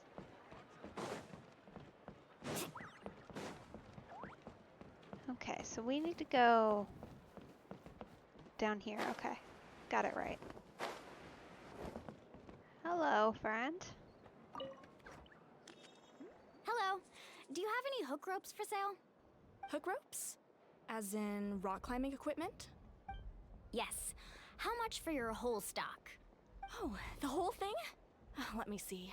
That would be 30,000 mora in total. Deal? Deal. Wait, really? What, you want me to drive down the price? We just need these as fast as possible. Thanks. Oh, no problem at all. I'll even pass along some information on the house. These ropes are usually used by rock climbing enthusiasts. If you want to learn, Roka's the person you want to ask. All right, that's everything. Here you go. Now we need the obsidian. Let's go talk to the traveling merchant Vichama mentioned.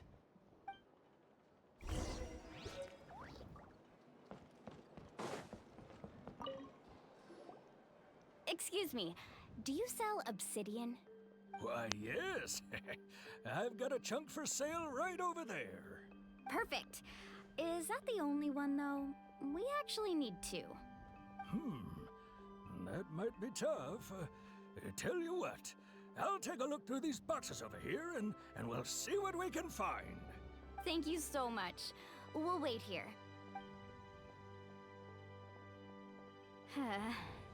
Relax. Everything's going according to plan. Yeah, well, that assumes he can find another chunk of obsidian. I know, it's just... I could tell Vichama feels the same way about his friend that I do about Kachina.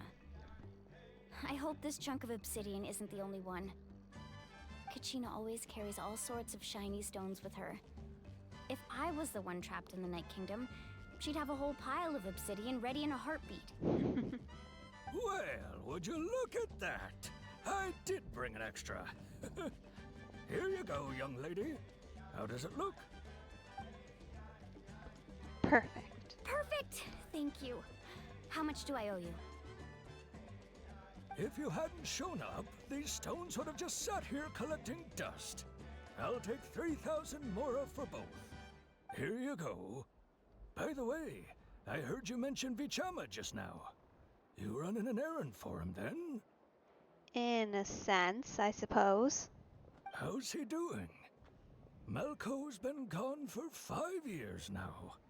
It's about time he started to move forward. Oh. That's far too long, isn't it? This is only going to end in disappointment for him, because even if this does succeed, they're not going to be the person he knew. Do you know what happened between them? I heard about it in passing while I was out drinking one night, but I don't know all the details. Vichama and Malco grew up together, and even made a name for themselves together. Malco was an amazing fighter, capable of knocking out multiple opponents in a single hit, while Vichama excelled at scouting and analyzing the battlefield. The two made an excellent team, and managed to beat back the Abyss several times. 5 years ago, they both emerged triumphant in the pilgrimage, and were placed on the same team to fight the Abyss.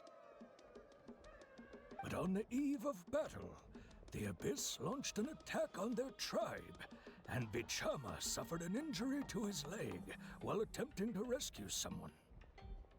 Then what happened? The team agreed that he couldn't fight the Abyss in his condition. Vichama didn't argue. He knew going to the front lines with an injured leg would make him a burden in battle. So they raised the issue with the Pyro Archon, and she agreed to let him stay behind. It's just... Melko and the others ended up facing hordes of abyssal monsters in numbers that far exceeded anyone's expectations. The team made an error in judgment, and they fell to the onslaught. And none of them came back. Vichama went into a deep depression after that. He blames himself for everything. Oh, you're not wrong. But it's possible he chooses to blame himself. Not because he did something wrong, but because he wasn't able to do anything at all. I've tried convincing him to move forward, to stop dwelling on the past. But the shadow of Melko's death hangs over him still. The Abyss has caused so much suffering, and some wounds never heal. I wish there was something he could do to make himself feel better. But, anyway, that's the gist of it. Maybe you could help him talk things through sometime. I would really appreciate it. Unfortunately, I think we're in for a rude awakening here. Talk through doesn't sound quite right.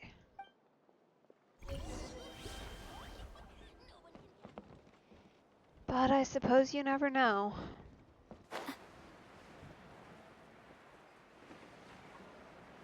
Alright, where are we actually going? This is a ways away, isn't it? Go from up here. If I still had Kniech out, I would Need a just surfboard? not do that. But considering that I don't currently have him up here, we shall go this way.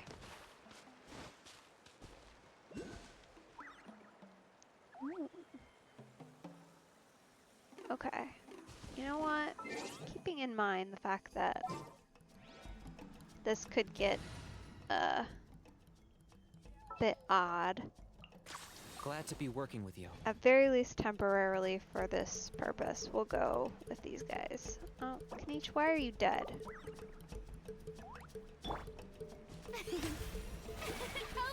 It's because I dropped you, isn't it? I did do that earlier. I forgot. Whoops.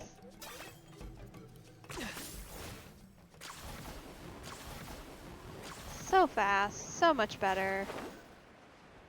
Okay.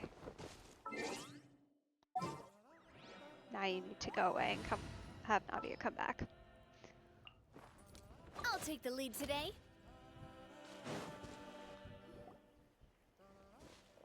Did you get everything? Yep, it's all here.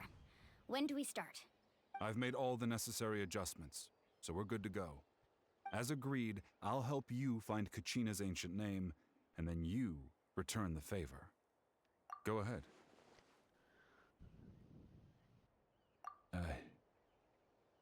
Yes, after Malko fell, I scoured the battlefield to see what happened. It turned out he wasn't bested by some impossibly powerful foe. He was dragged to his grave by the sheer number of enemies. If I had been there, I would have been able to sense the danger. I could have warned them not to advance. I've always blamed myself for what happened. But when you told me about Kachina, I realized there's a chance Malko might also be alive, fighting for survival in the Night Kingdom. But that happened several years ago, right? The Pyro Archon said all life within the Night Kingdom eventually becomes one with the Sea of Souls. There might not be much hope, but I still have to try. Malko and I promised each other, even if we never managed to root out the Abyss for good, we would fight together until the end. All right, let's get to it. I'll start searching for the conceptualized version of Kachina's ancient name. If you see any fragments scattered around the area, please collect them. Okay. Make sure you prepare yourselves for battle. As I said, the stone will link the mortal realm to the Night Kingdom. The Abyss will likely emerge in response. Here we go. Look at that golden thing. It must be one of those fragments Vichama mentioned. Let's get closer.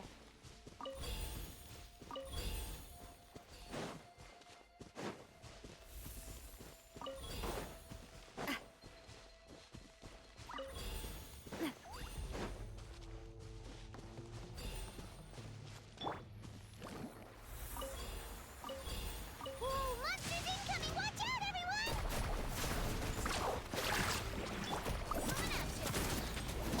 A proper send-off from the show begins. Let the world collide.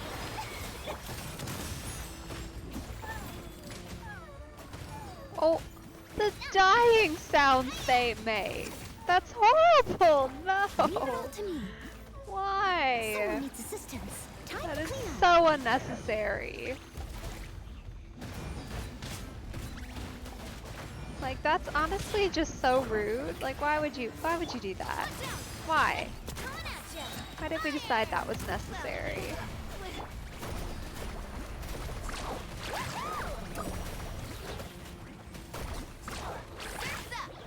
Check this out. Best of luck. Oh, How much longer, Vichama? Not long. We're getting close. that's good. Okay. Oh.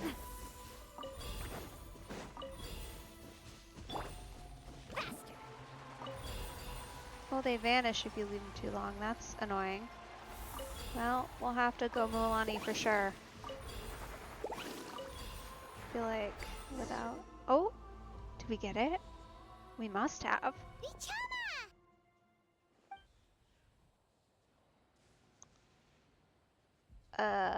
Ooh!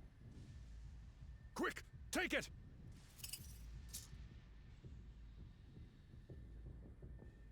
I found Kachina's ancient name. Hang in there, Malco. Just a little longer. Something's not right. The power of the Abyss is getting stronger. The Abyss is corroding his body. Vichama, you can't keep going. You'll die. I should have died 5 years ago. I just need a little more time. Please, I'm almost there. Thank you. Okay. Whoa, watch out! The power of the abyss is strong. Sure is. Oh, buddy. Come on.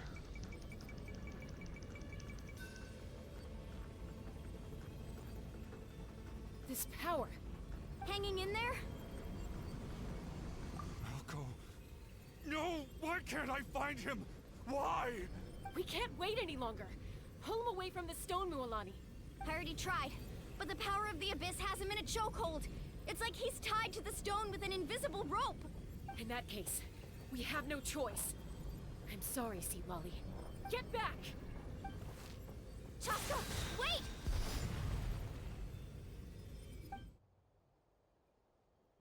Ouch! What happened just now? It looked like the Spirit Speaker's stone was... The stone's power was spiraling out of control. The only way to stop it was to destroy it. You were all caught in the shockwave of the explosion. You might feel dizzy for a while, but that's normal. Give us a heads up next time, will you? You're lucky we managed to dodge it in time. I thought I said to get back. Yeah, barely a second before you made it go poof. Not everyone has your reflexes, Chaska. We were this close to getting dragged into the explosion. What do you mean, dragged in? That's not good. Okay, I'll be more careful next time. At least Kachina's ancient name is still in one piece. Wait, where's Vichama? Yeah, my guess is he ain't doing so good. Vichama! Oh. Well, he's not dead. That's a first. Vichama! I couldn't find Malco's ancient name. It must be completely gone by now. Poor guy. Once your ancient name disappears, there's no coming back. From the very beginning, I knew there was a slim chance, but still. And now... It's too late to save him. From the minute he left that day, it was already too late. Vichama. I'm sure he's heard enough condolences over the years. Let's just give him some space. Huh? What's that in your hands, Vichama? It looks like something's glowing. Huh? This is...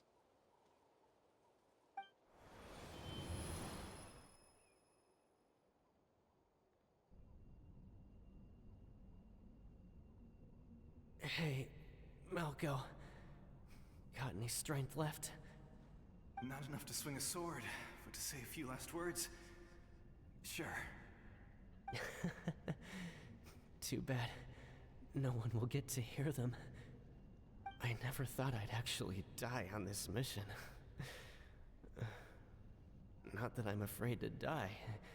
It's just hard thinking about my mom's face when she hears the news. Guess I have something to be thankful for then. My parents died a long time ago. They won't have to mourn me.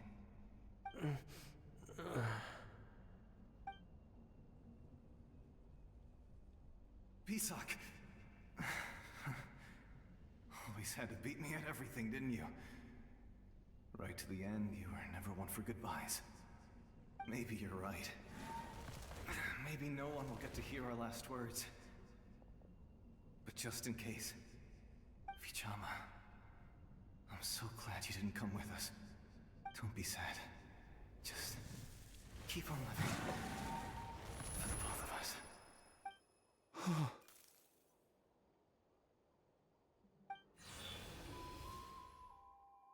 Was that a memory? Seems like we were able to salvage something after all.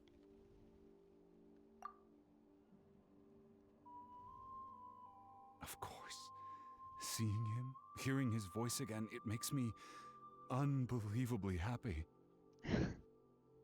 But it also brings with it an even deeper pain. A deeper pain?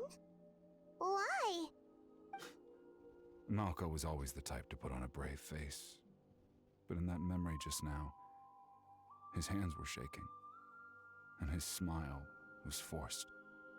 For all these years, I regretted not being able to fight alongside him to the end. And now I know, at the end of his life, he was thinking the same thing. Vichama. I'm fine.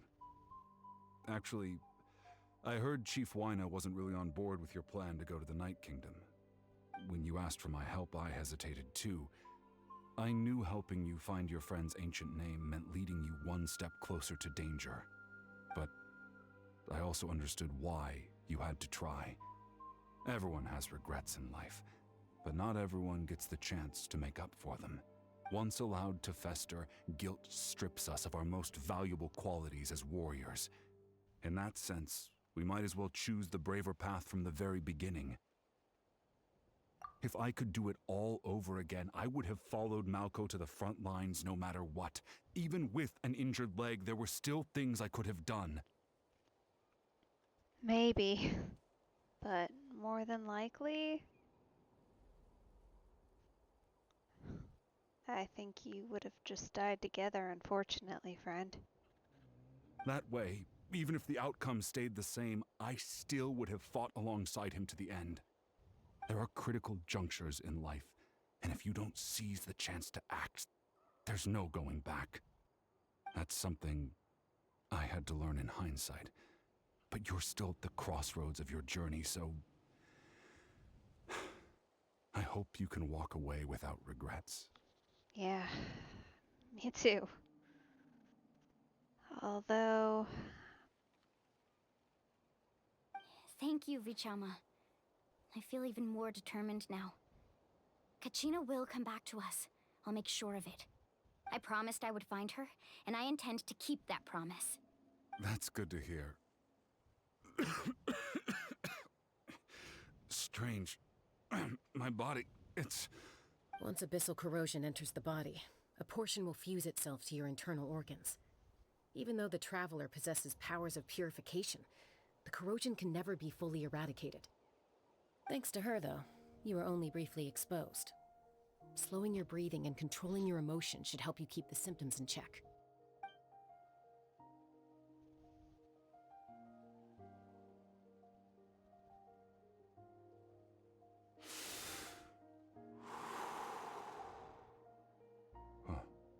That does make me feel better. You seem very knowledgeable about all this. Just speaking from experience, that's all. Anyway, we've recovered Kachina's ancient name, so we're off to a great start. Let's get Vichama back to his tribe and tell Wyneth the good news. Oh, and apologize for destroying the Spirit Speaker Stone. We had no choice, though, so he'll probably understand. Right?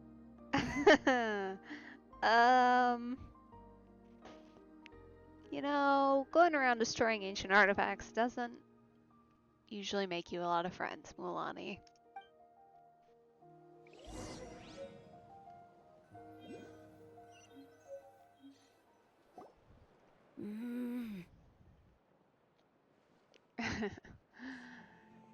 Yeah, sounds about right. That is an upset, if I've ever heard one.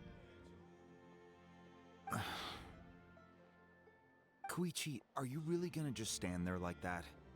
I don't know what you want from me. I think you know exactly what I'm trying to say, Uncle Wyna. I can hear it in your voice. Honestly, it's just one thing after another with you two. They're back. Koichi? What are you doing here? Don't play dumb with your own sister. You know exactly why I'm here. Huh. Okay. Interesting. I don't really see it, to be honest. Maybe... My apologies, everyone. I just need to borrow Chaska for a few minutes. You come with me. Huh. I'll be just a moment. Yeah, the resemblance is not there at all. Like, maybe in the face shape, but that's about it. If anything. Maybe. Who is that? So. Koichi, Chaska's younger sister.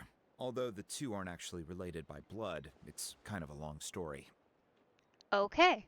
Alright, I take back my incredulity. That makes sense. It's not really my story to tell, but I guess it's not a secret. You see, Chaska was actually raised by cuckoo-saurs. Oh, so basically your version of Razor then. She was afflicted with a rare disease when she was a child, and abandoned in the wild as a result. The Abyss found her out there, all on her own, and tried to devour her. But in the end, all that did was trigger her will to live. Okay. That strength of will pushed her to survive. But it also planted a seed of conflict within her.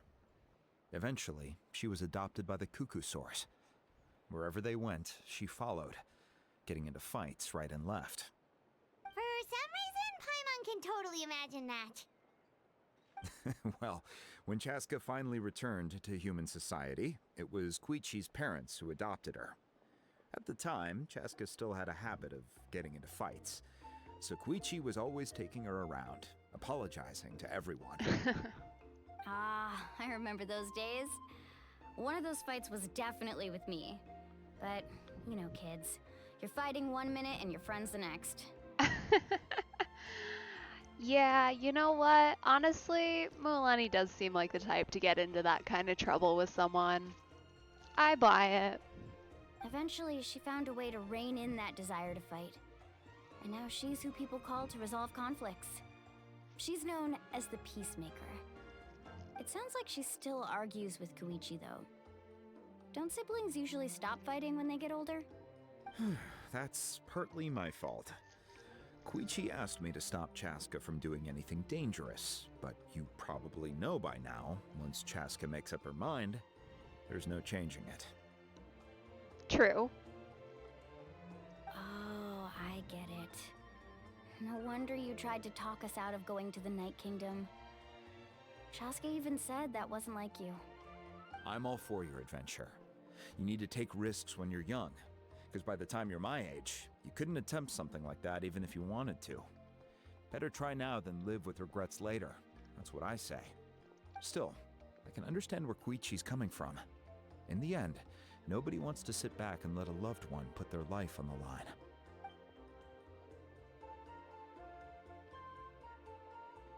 All right, it's just the two of us now.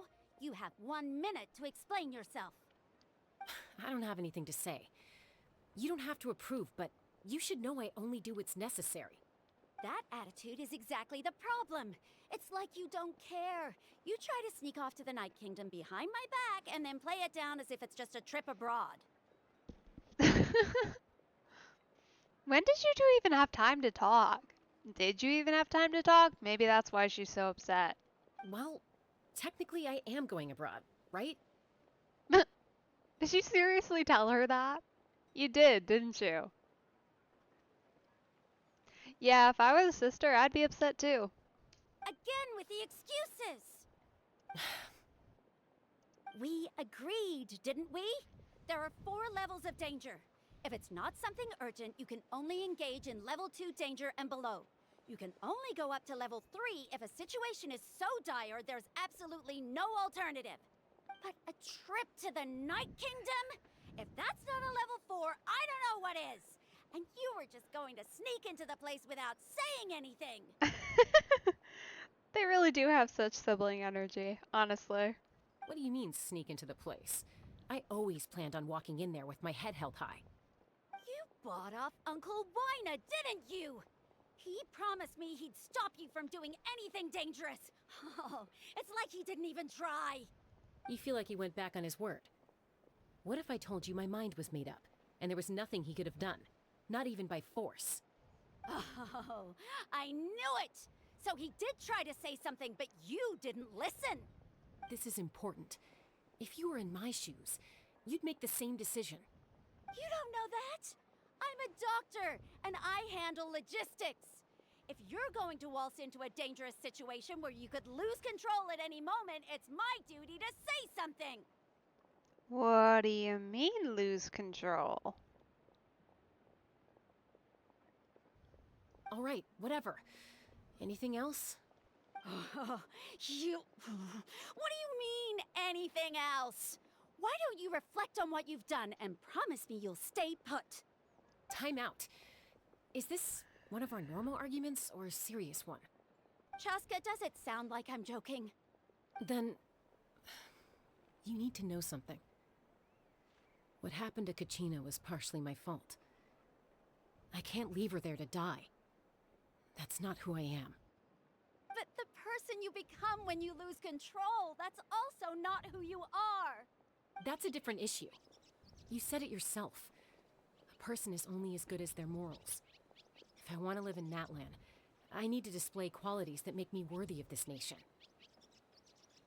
I've also told you that managing your condition is equally important. Sometimes you have to make sacrifices. All right, let's stop this here. If we keep going, I might actually have to get serious. And I think Wina prefers his roof attached to his house. Well, that's certainly a threat, isn't it? Is that a threat? That sounds like a threat to me. Koichi! Younger sisters are supposed to listen to their elders.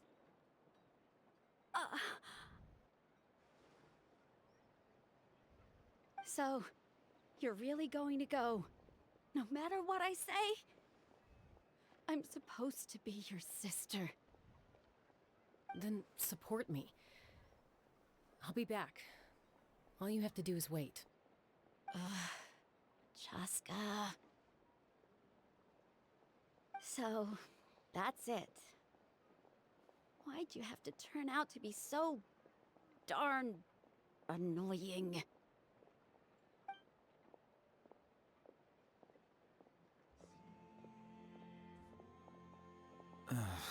You two are something else.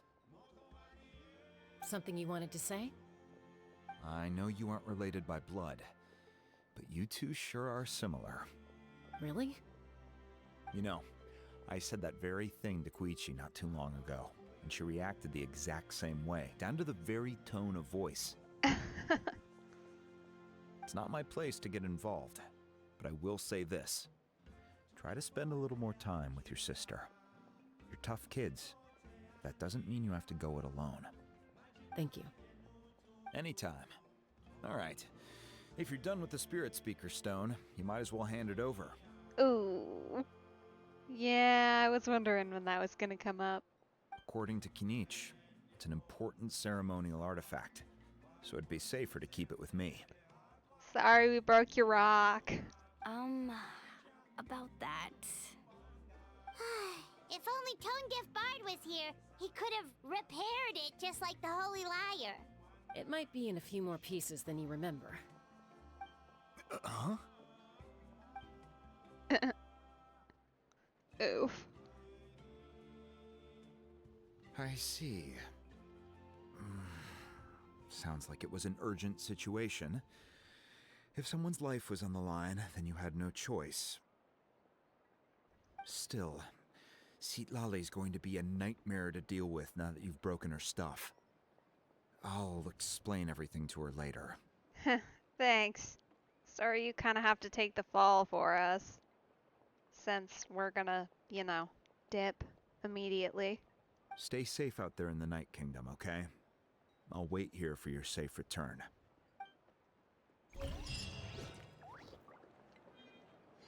Okay.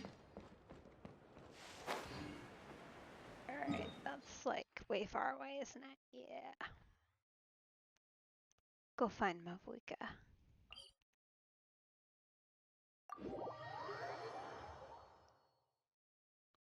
Which she should, I would think. Carving waves! Just be around here somewhere. This is interesting. Down and around. Huh.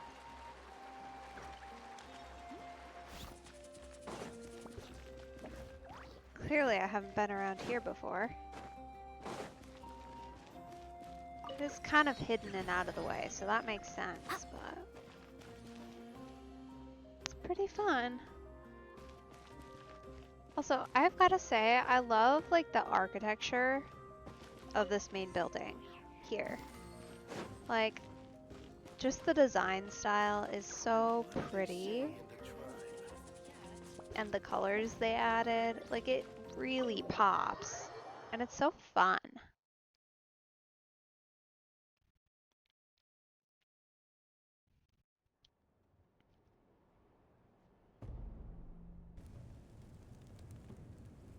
We're back! We found Kachina's ancient name, too! Well, it's fairly complicated. Let me give you the condensed version. The Fatui again? We can't go anywhere without them causing trouble. But what if the Fatui finds out you've lost your power? Won't they try to take advantage of the situation? That's why it has to be our little secret. No one else can know, or we're asking for trouble. Look, I wish I could offer you some sort of consolation, but I won't lie to you. With multiple factions closing in, there's nothing comforting about the situation we're facing. Still, all you need to do is focus on your goal. You can leave the complicated matters to me. I can also step in on the Pyro Archon's behalf. There's a limit to what I can accomplish, but I'll help you however I can. There's no need to be so modest, Yan-san. Your incredible strength has long been a well-known fact. You're the pride of your tribe. Archon, I'm sorry about before. You have so much on your plate, so much that you have to worry about. But all I could do was focus on my own feelings. You have nothing to be sorry about. We all get overwhelmed by our emotions, myself included. Your reaction to Kachina's disappearance, I understand that feeling very well. Well, now that we have Kachina's ancient name, let's go track her down. Follow me.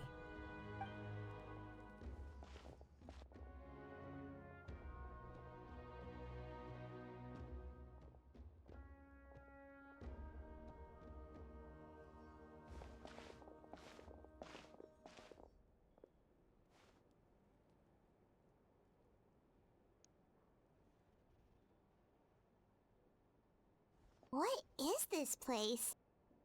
Hey, isn't that Atea's talisman? Good eye. This is where I store all the various mementos I've collected. Whoa. I've never seen this place before. There's so many things in here. It looks like there are items from every tribe. Collecting them must have taken a lot of effort. I suppose you could think of it as a hobby of sorts. In Natlan, everyone grows up listening to the stories of heroes, and physical items do a far better job of preserving those stories than our own memory. Now, I still have some preparations to make for the ceremony, so feel free to take a look around in the meantime. If you're curious about an item, I'm more than willing to tell you about its origins. Huh. Okay. Sure. Alright, we'll have a look. I'm curious, so there's all kinds of things. Hey, there's a fishing rod here. It must have belonged to the people of the springs. That's right. It belongs to a legendary fisherman named Matavaru. I have his entire set of fishing equipment, actually. He and I met in a tavern. He told me about a particular kind of giant fish and his meticulous plan to catch it. In his eyes, I saw a hunger and a strong fighting spirit. To him, the sea was the battlefield upon which he staked his honor. So, did he do it? The next time I saw him, he was covered in scars. It turned out the fish he sought had been corroded by the abyss. He managed to kill the fish, but sustained a serious injury in the process, which meant he could never go deep-sea fishing again. Can a fisherman claim victory if he fails to bring back his catch? That's what he asked me in the end. Oh. That's kind of a sad story. Well, Paimon thinks he won. That was my answer as well. The experience was far more valuable than the prize itself. I suppose so. Sad that he can never do anything again, though. In the end, he didn't want his tools to go to waste, so he gave them to me. Wait, that means you also know how to fish. Maybe we can go head-to-head sometime. Huh. How fun.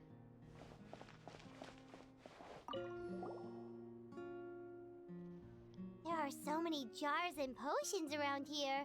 Do they have anything to do with alchemy? No, those belong to the Masters of the Nightwind. They're ceremonial tools used to amplify the ability to communicate with the Night Kingdom and the Wyab. Huh. Okay. Yamaya is an expert in this field, and she taught me a lot. Even though she appears stoic and serious, she actually has a keen sense of humor. The tools you see here are quite traditional. Her students found them outdated, so she passed them on to me. The contents of the jars aren't all that special. Oh, except the big jar in the middle. That's what she really wanted to give me.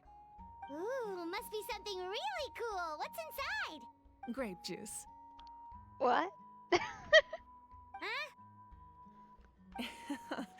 It's quite tasty, although probably expired by now. Okay. Sure, I guess. Huh. Whoa, that belt is bigger than Paimon's head! The Collective of Plenty are known for their bodybuilding competitions and contests of strength. This belt is a symbol of great honor within the tribe. The association with strength might also have been the reason the original belt was extremely heavy.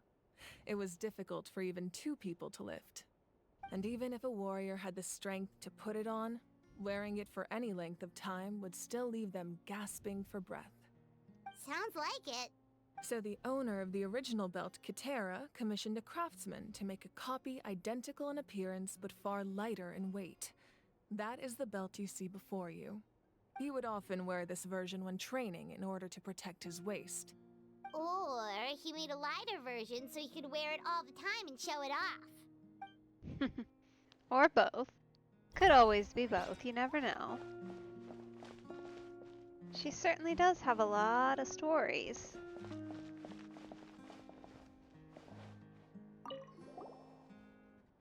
This is Atea's talisman. I'm sure you're familiar with this one already. Atea was rarely ever without it. The talisman brought her a lot of luck in battle.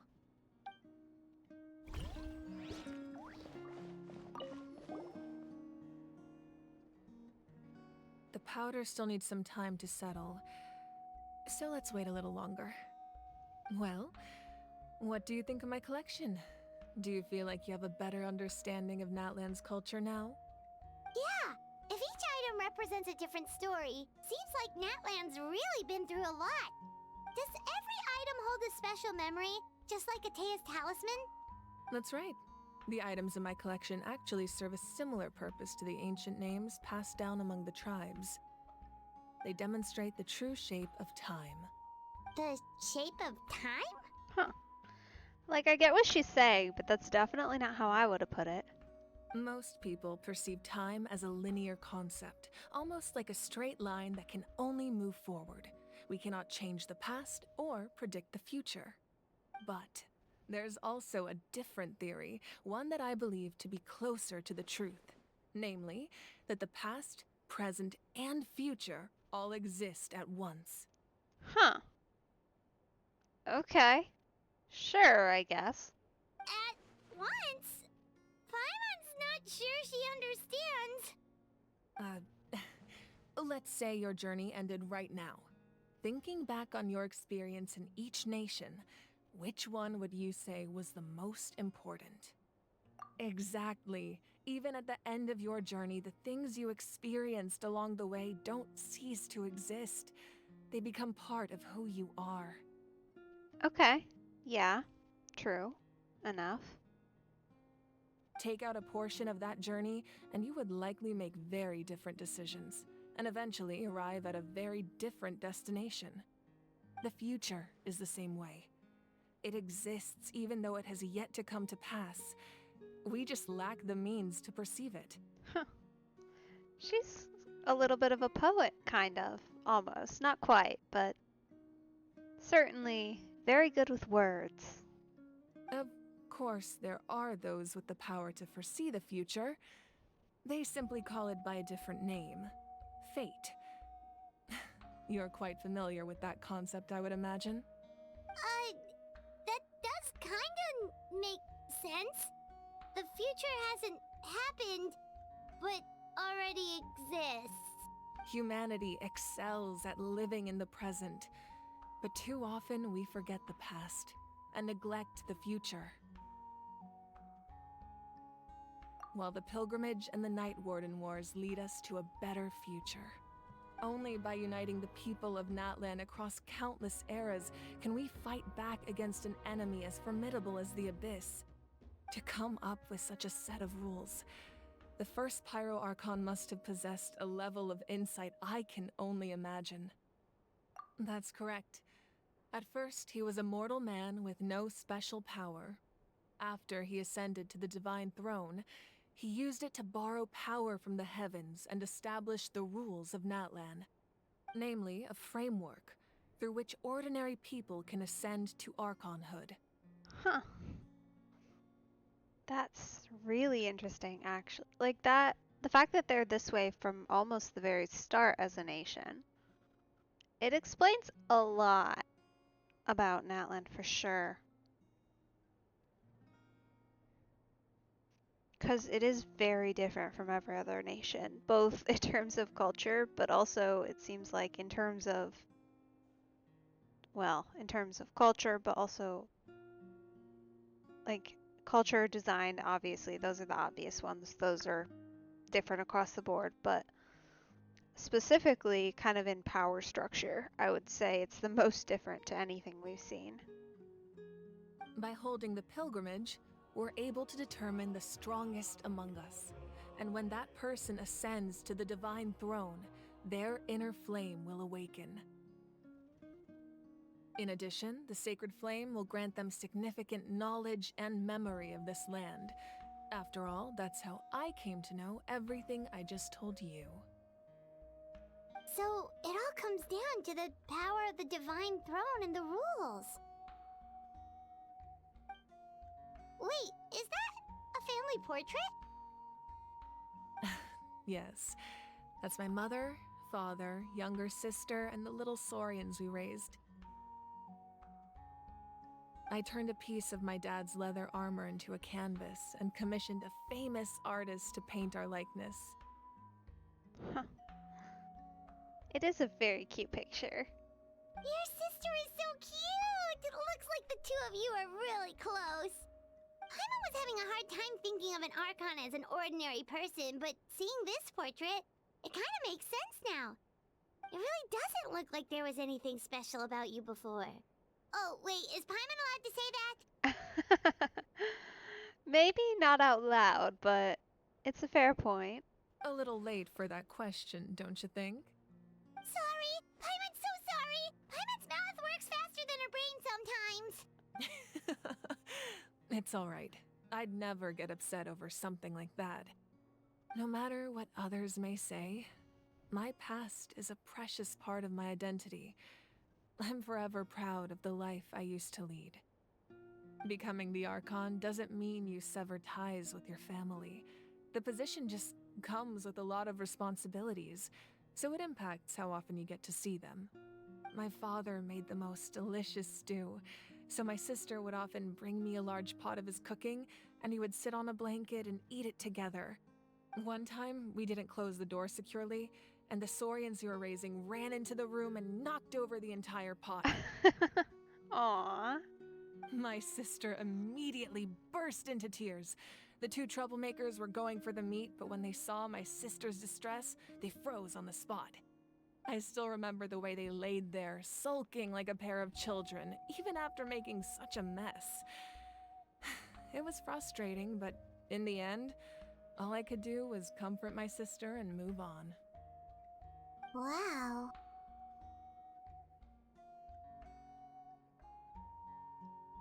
Isn't that what being a family is all about? I think about that story a lot, actually. As the Archon, I made a vow to defend this nation, and experiences like that, they remind me exactly what I'm trying to protect. She's such a good Archon. Like, actually. It's so nice to have one that's competent and cares and, like, isn't completely just kinda not really doing anything helpful at all. That sounds harsh, but it's true. Like, don't get me wrong, I'm not hating on anybody in particular with that one, because obviously they all had their own things going on. That one was really more aimed towards Zhongli and then obviously A. Like, Nahida had her own problems, Fiona clearly had her own disaster. But, like, Momoika's here, powerful, cares, is competent. Like, she's killing it. Thank goodness. Well, what happened after that? This portrait looks pretty old. Your sister must be all grown up by now, right? I believe she ended up working as an architect and artist. She built many houses and crafted many beautiful works of art. Anyway, that's enough about me. Now that the powder is settled, we can begin. Ian-san, Mulani, Chaska, over here please. Place the ancient name up there, and then we'll begin.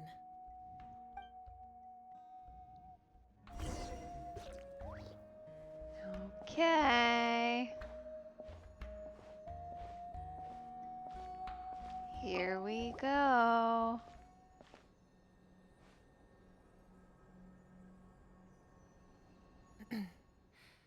Surely as the echoes of life resound through heaven and earth, so too shall our stories remain eternal. Ancient name, take us to your fated bearer. Allow her to answer our call.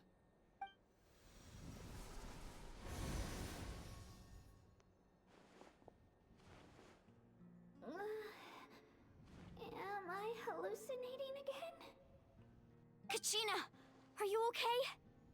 Huh? I'm not seeing things, am I?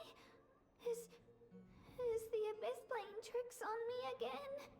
It's okay, Kachina. It's just us. We're trying to find a way to bring you back. Everyone, you have to listen to me. I've been investigating the Night Kingdom this entire time, and I figured out what's wrong. The Y-Up is being affected by the Abyss. I was waiting for the Y-Up to send me back, but then this really strong monster came in and it almost killed me.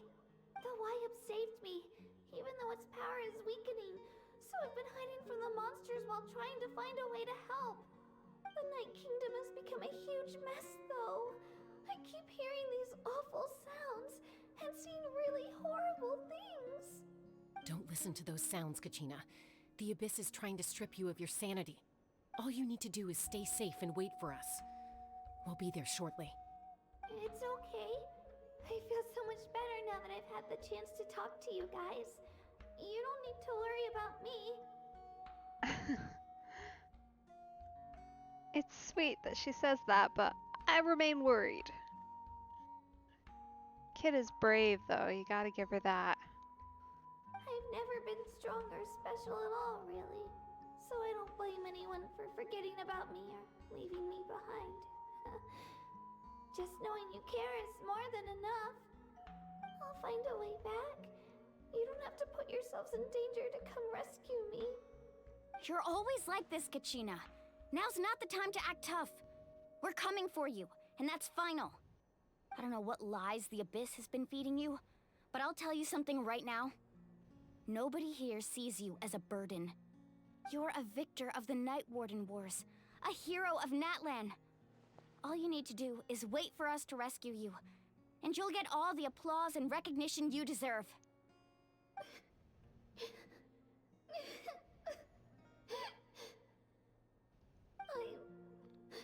I'm really scared. Everything's so dark and creepy here. And I want to go home. Still, I don't want you to put yourselves in danger because of me. I don't want to hold anyone back ever again. All you need to do is place your trust in us, just like you always have. No one fights alone. We're not leaving you behind. Not ever. Yeah, we're so close, we can't call it quits now!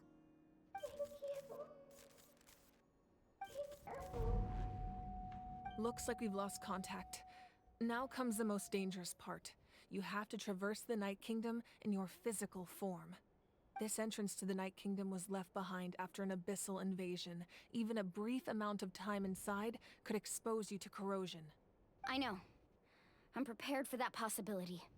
All right, then I wish you all the best. I'll tell Koichi to be ready just in case. She's very experienced in dealing with abyssal corruption. That face you just made. Don't tell me you two got into another argument. No, I just feel bad for creating more work for her. I'll go with them too, Archon. The more people, the stronger the party. Thank you so much for your help, everyone. It really means a lot that you're willing to brave these dangers with me. And there's no time to lose, so let's get going. Now that I've lost my power, I won't be able to provide much practical support. But I can still keep an eye on the situation from here. Eon-san, I know it's unlikely, but if you encounter a situation you can't handle... That won't happen. I hope not.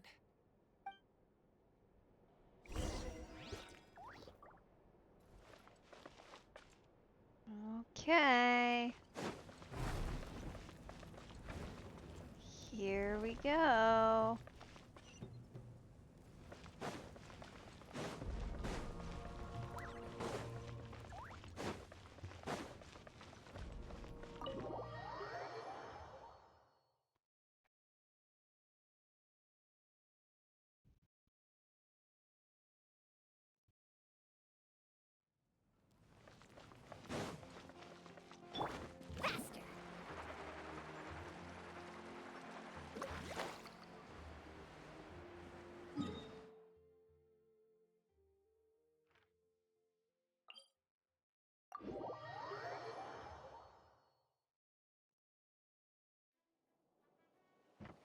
Okay.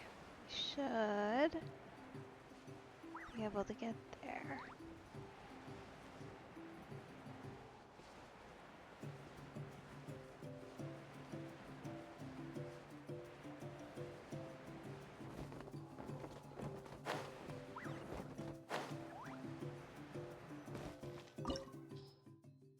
Okay. Alright, water, fire. Interesting.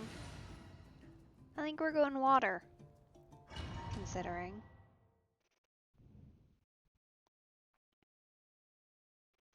Although I will admit, I have done Zhonling in Mualani's current spot, which was quite nice.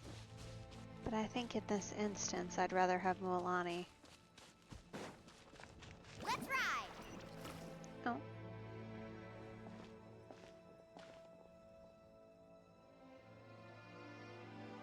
Whoa. So we're underneath Natlan right now? It looks nothing like Paimon was imagining. That's because in the distant past, Natlan was home to an incredibly advanced civilization ruled by dragons. Humans only established their own society after the fall of the dragons. So these are Saurian ruins? Wait, you mean like the elemental sovereigns? They had their own advanced civilization? Yes, a really long time ago. Very few records have survived until now, so no one really knows what the devices here are for. Oh, fun. Random puzzles.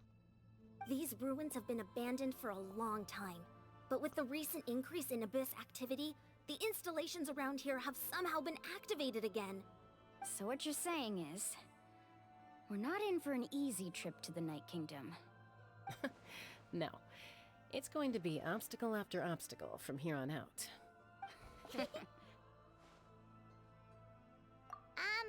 Why are you all laughing like that? It's creeping Paimon out.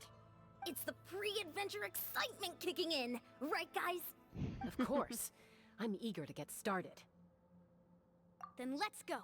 We won't let anything stand in our way. Okay. How brilliant! Purely for the sake of my own sanity, we're gonna heal everybody up here. Probably should have done it before going in, but since it's too late, we'll do it right now. Because ideally, mostly for Fiona's damage sake, honestly, better to start with a full health bar.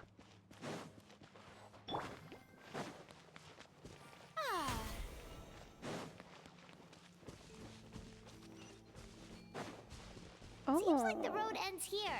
How should we get across? Okay, so they've added indwelling mechanics to... As a professional trainer, I think you could stand to build up your endurance, Paimon. Professional trainer? Paimon thought you were a warrior from the Collective of Planning. Well, that goes without saying. But I actually work as a sports coach. I provide professional guidance for many of Natlan's popular sports. And I don't just mean physical training. I design nutrition plans as well. Ah, so basically no sugar, no soft drinks, no grilled meat. Yeah, we'll be here all day if you list them out one by one.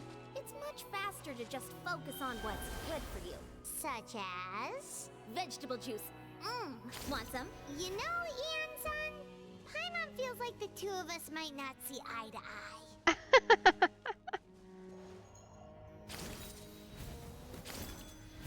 Okay, there we go. Better.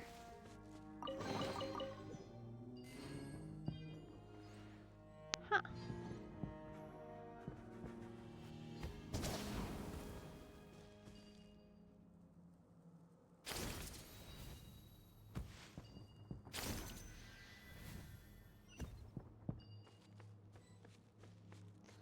I will say, I don't mind the story mechanics or anything, but Kanichi in particular is a lot smoother to play. Those guys look familiar. Than the indwelling options.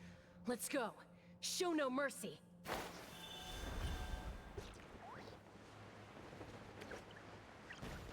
They're so cute, though.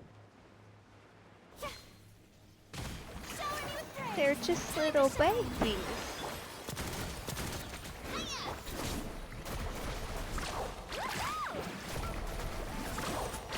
Wow, an actual crowd of enemies, so Milani's skill makes sense. How wild. I haven't had one of those in a hot minute.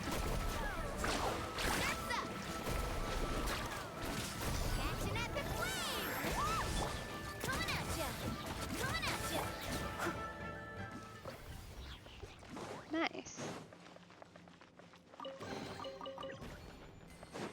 Okay, so it looks like we're getting essentially all the aspects, although we can just take Milani on this one.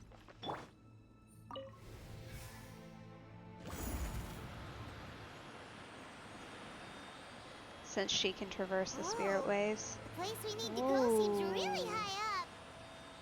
Sure does. Oh.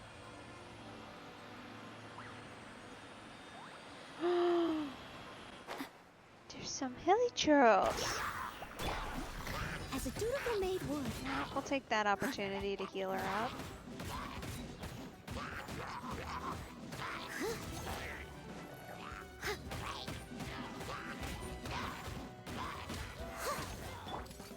Hey there! Hello, tiny friends. Yoo-hoo! Let the world come alive! Carving waves! Amazing! Woohoo! Aw, rude. Surf's up! Check this out! Watch out! Let's ride!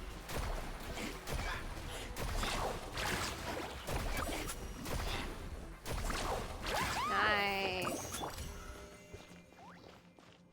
Ooh, that looks like a thing. Whoa. It's a pretty cool animation. I've got to say, I'm impressed by that. We can get some more goop. Okay, well, we don't have Kachina, so now we're gonna have to end well. I do like that they've actually included all the story and mechanics here. Feels like it ties everything together a little bit more. Because it's cool in the overworld, but the fact that it's also in the dungeons is pretty awesome.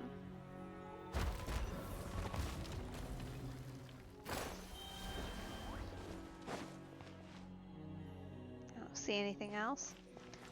Okay. Ugh, not lightning. My one weakness. Hello, friends. Don't mind me. We're just gonna spin in a circle for a minute. Coming at ya! Let my name echo in song! Carving waves!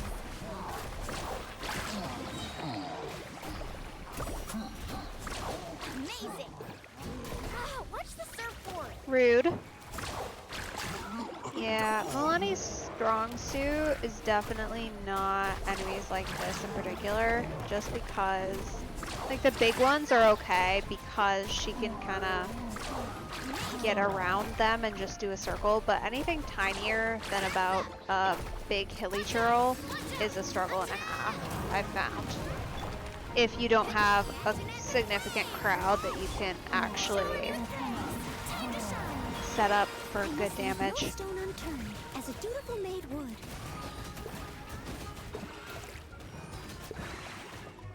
Nice.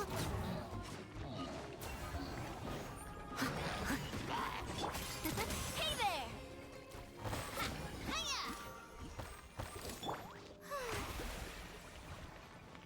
Okay. Cool. That wasn't too bad. Not bad at all.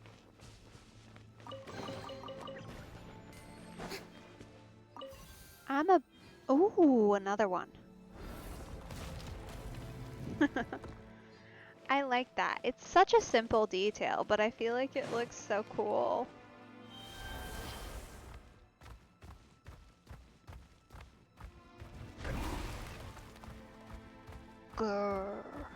This is the final stretch. We just need to climb up, and we'll be there. Nothing to it. Easy for you to say.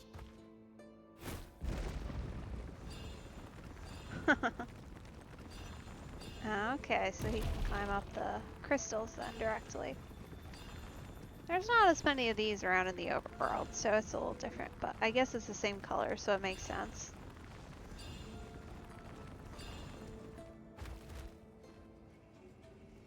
Whoa. This must be the entrance the Pyro Archon told us about. The one ripped open by the Abyss. Yes. There's something in the depths of this place that feels familiar, yet also foreign. We actually have to go in there? Okay, Paimon just needs to psych herself up. Don't push her through before she's ready. That phase.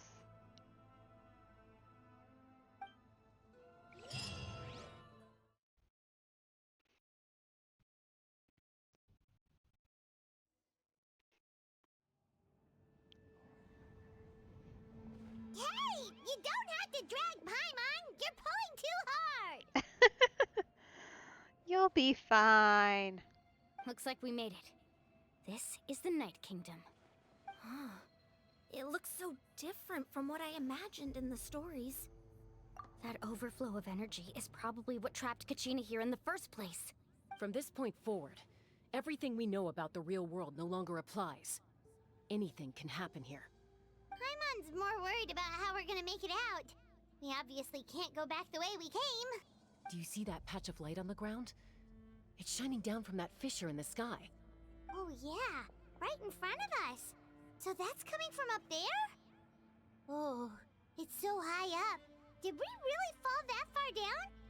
Just like I said, our real-world knowledge doesn't apply here. We fell all this way, yet came out completely unscathed.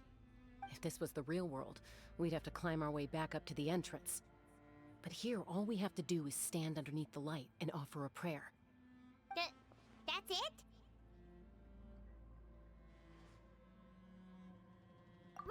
Right. We still got a job to do. So that means all we need to do is find Kachina and bring her to this location. Exactly. This light is streaming in from the real world. It's a link between the two realms. The terrain looks difficult to navigate, and the visibility's not great either. How are we supposed to find Kachina in these conditions? Yeah, these floating black things don't look super friendly either. Yeah, no, I don't want to touch those. Those look like they might eat me. Those are all manifestations of abyssal power. Be careful.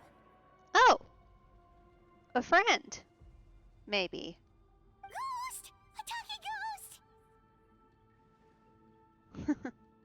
Calm down, I'm here to help. You're the ones who helped Vichama, right? Yes, I'm Vichama's friend, Malco. I was completely lost to this realm until I sensed a mysterious power calling out to me. It's like it was seeking me out, attempting to reassemble the pieces of who I used to be. Of course, it could only do so much. I'm sorry I can only appear before you in this imperfect form.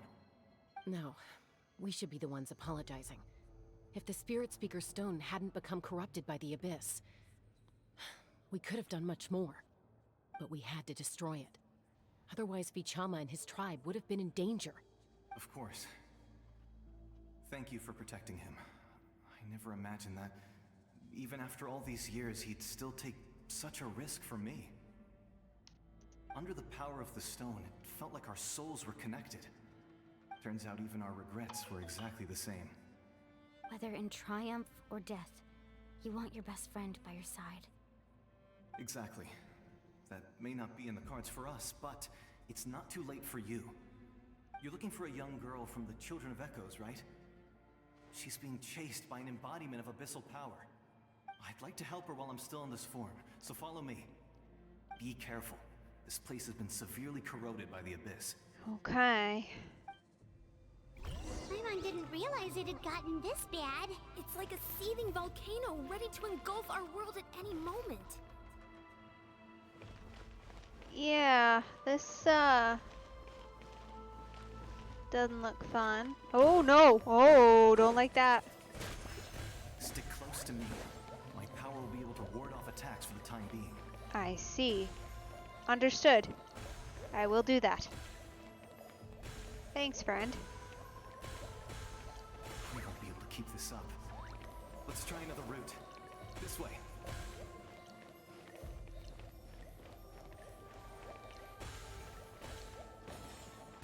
Oh.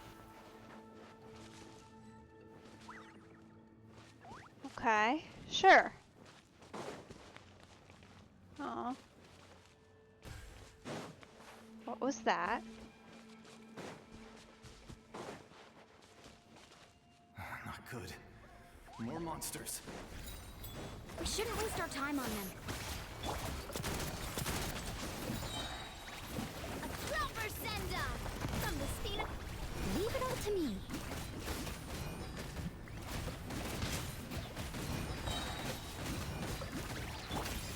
Hey there! Aha! Cha! Ah! Ah! Coming at ya! Ah! Cha! I really feel bad about them when they make such sad noises. Like, why are y'all gonna make me attack the tiny, cute beasties?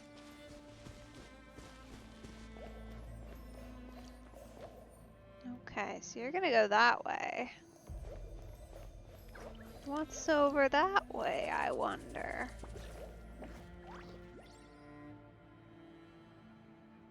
It looks suspicious. Steady as stone.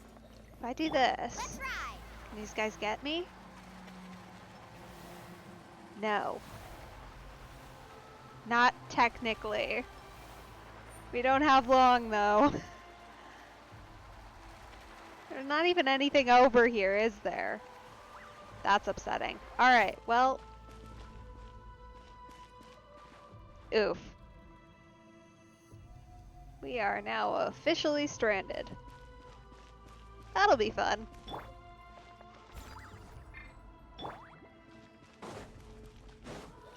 We'll run as far as we can get. And then go. And hopefully not die. I'm sure it'll be fine. It's all fine, right? Ooh. Oh, okay. That was rough. Oh, Paimon can't see anything. It's easy to get lost here. Just stick close. That was, quite honestly, very rude. Like, if you're gonna make a suspicious looking other path, there should at least be something at the end of it for me if I bother to go down it. Rude. Oh.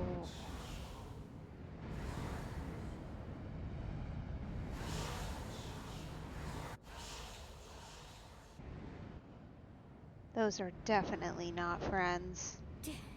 Did you hear that? What? Never mind. It was probably just my imagination. Don't scare Paimon like that! I heard it too. It was a voice from the abyss. What did it say? It doesn't matter. It certainly doesn't harbor good intentions. Okay, well, let's avoid that then.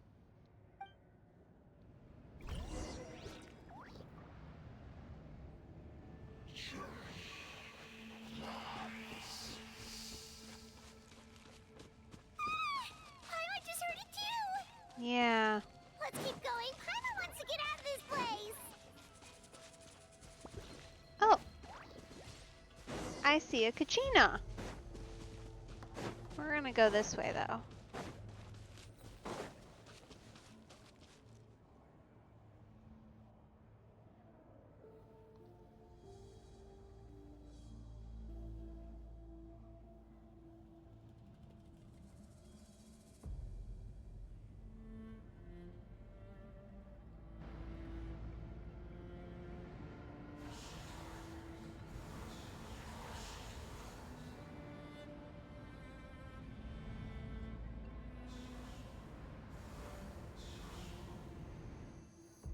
Uh-oh. We're here, Kachina! Oh, honey? You made it! Looks like our reunion will have to wait until we take care of these monsters. Good idea. Let's go!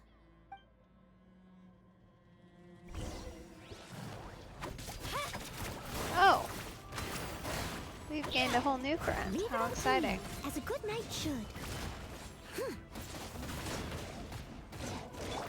The show begins! Let my name echo in song! So many party members. Here goes!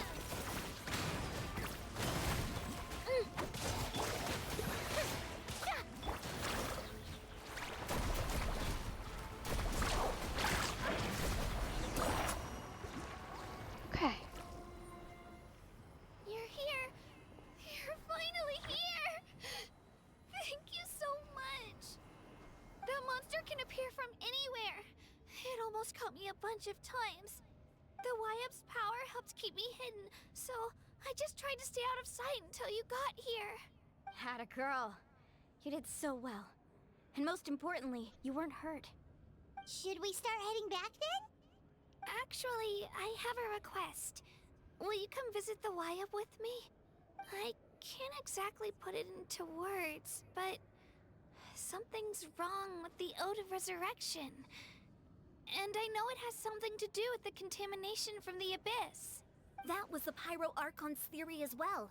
Everything we've seen here certainly seems to back it up. In the Night Kingdom, there are 6 main totem poles representing the Wyab of each tribe. You can think of them like the body of each Wyab. Additional totem poles, like the ones around here, serve as proxies to which the Wyab can extend their consciousness. There are countless proxies scattered around the Night Kingdom. Through them, the Wyab can extend their consciousness over the entire realm and track down souls no matter where they roam. Huh. Okay, interesting. But if a proxy were to become severely contaminated, then a soul could become lost within the Night Kingdom. Like what we've got right now. Okay.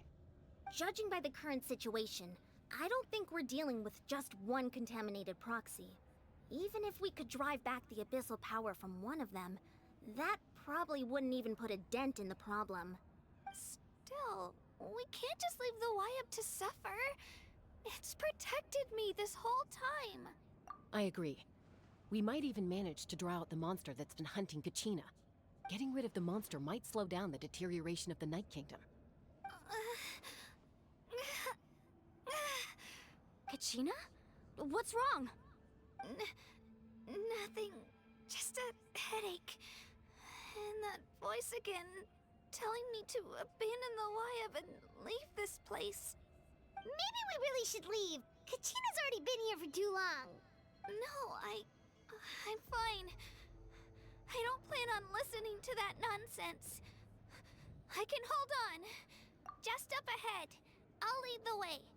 Besides, I can still fight, so please, help me out a little longer. Okay, Kachina. If you say so. Listen to me, Kachina. We'll come with you, but that's because we want to help the YUB.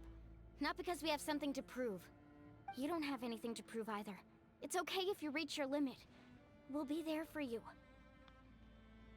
All right. The sooner we get this done, the better. Yeah, because Kachina definitely does not need to spend any more time here. She needs to get out. We've already come all this way, so we might as well try to get to the bottom of this. Let's go. This way. I'll stay here and try to stall the Abyss monster. Okay. Good luck with that. All by yourself? That's too dangerous. It's all right. I may not be as strong as that monster, but I'm definitely more familiar with the area. Besides, I don't have much time left. If you're anything like my friend, I'm sure you're not particularly fond of goodbyes. So go. Achieve your goal, and return to the world where you belong. Thank you for everything. You're a true hero. Thank you. No one fights alone.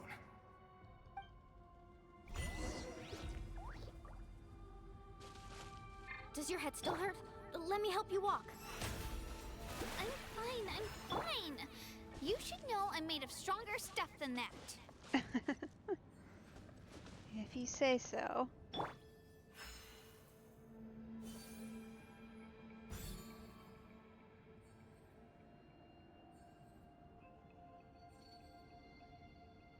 The show begins.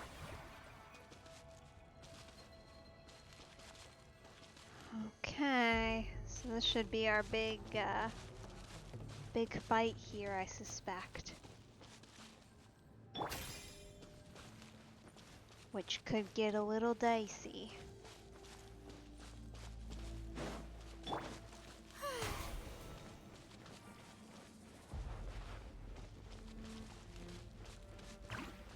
Whoa. Definitely a crazy looking area they designed for us here. Like, this whole section is wild. Like, it's so big, too. It's not like your standard dungeon, which is tiny. Like, there's, basically it's its own whole own world you could run around in if you wanted. I think we've already established that there's not going to be anything hidden down here. More than likely, but let's go take a peek and see if we can spot anything. I don't see anything. Alright, back here we go.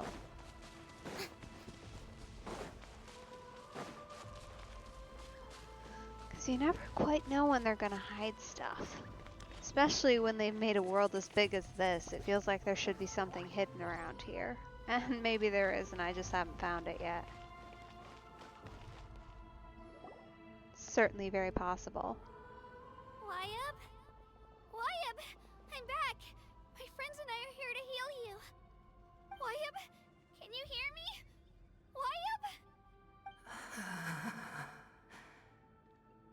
So we were right. The contamination is already too severe. It's preventing the Wyab from answering our calls. Alright, get ready everyone. Time to purge the abyssal energy from this place. Careful. We've got company. Oh, hello. Already? You really think that puny soul could slow me down? Courage in the face of futility is pure folly. He tried to get in my way, so I disposed of him. You killed Malco? He would have dispersed with or without me. Rather than worrying about him, I would urge you to focus on yourself. You may have defeated others of my kind in the past, but underestimate me now, and it will be to your peril. No, the power of the Abyss is intoxicating. The destruction it seeks captivates like a masterful work of art. I strive only for the opportunity to see it up close. Well, that's boring. That is a sad motive. Come on. Give me something else. I thought this naive little girl was an exception, but it turns out humanity is full of lambs willing to offer themselves up to the slaughter. Well, he's certainly doing a good job of making me want to fight him. That is the tragedy of your short lives. You understand nothing of all-encompassing power. Ancient names, pride, friendship, all empty ideas invented to give you a false sense of self-worth. They possess no power at all. The Pyro Archon created those grandiose ideals out of pure selfishness. Anything to avoid sharing power.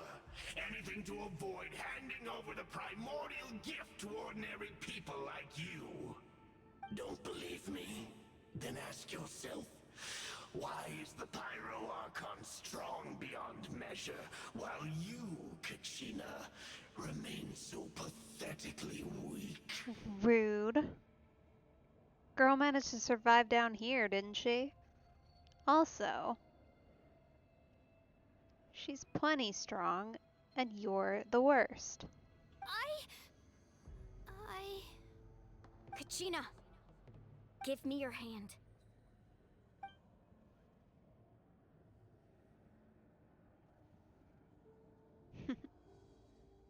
Feel that? I'm right here next to you. Thanks, Moalani. You're right. I have nothing to fear. Because I'm not alone anymore. You're right. Maybe comforting ideals don't have any power. But you also couldn't be more wrong. You've never had to work for your own strength, so you will never understand the true source of our power. What? The courage we have to stand before you and not back down? It comes from our friendship. The power lies not in the ideal itself, but in our commitment to upholding that ideal, and in our decision to stand together and fight! Well said! Let's go, Kachina. It shouldn't take more than 2 of us to handle an enemy like this. Well, that might be a touch overconfident, dear, but I like your gumption. Sorry in advance, but you deserve what's coming to you! There aren't many in Natlan who can beat us when we're together. It's time he got a taste of that kind of power. Oh, oh dear. Okay.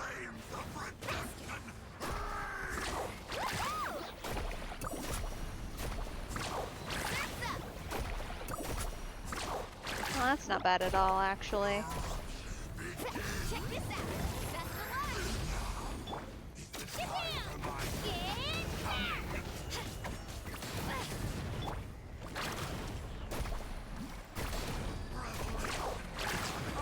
Nice. Okay.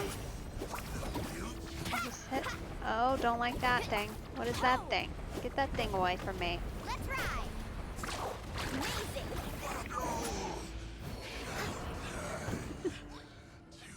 Oh, we won. We actually won. That's what he gets for underestimating you two. Fantastic work, Kachina. Absolutely fantastic. This makes me so unbelievably happy. I'm happy too, Mualani. Together we really are unstoppable. Aww. Huh? What's happening?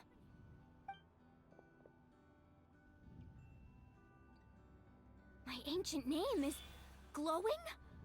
But I thought I didn't bring it with me. It's probably a projection from the real world. But that doesn't explain why it's glowing all of a sudden. Wait, does that mean you're...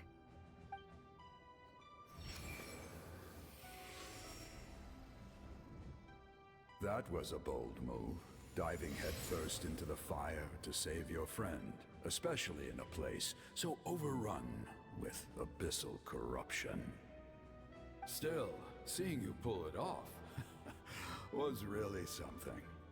Everything you said was exactly right. As isolated individuals, we stand no chance against the power of the Abyss. That must be the original Pyro Archon, right? At least I would think so.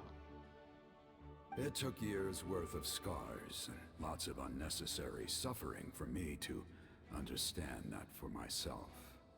The Pyro Archon's plan will unite us as one. Everyone has a part to play. Only then will we have the power to defeat the strongest of foes. Who are you? Tupac, a warrior from the people of the Springs. I fought against the Abyss during the invasion 500 years ago. Well, at least his name is accurate. I've heard that name before. You were the giant who saved all of Natlan. Since you were able to awaken my words from your ancient name, that means you have fully embodied the aspirations of the Wayub. Huh. Cool. Under the name Umoja, you shall unite the tribes and save Natlan from its impending doom. Me? As long as blood still runs through your veins, even the tiniest spark of steel against stone can ignite a flame. Its blaze will become one with our vision for Natlan. Even amid everlasting darkness, our bonds remain eternal.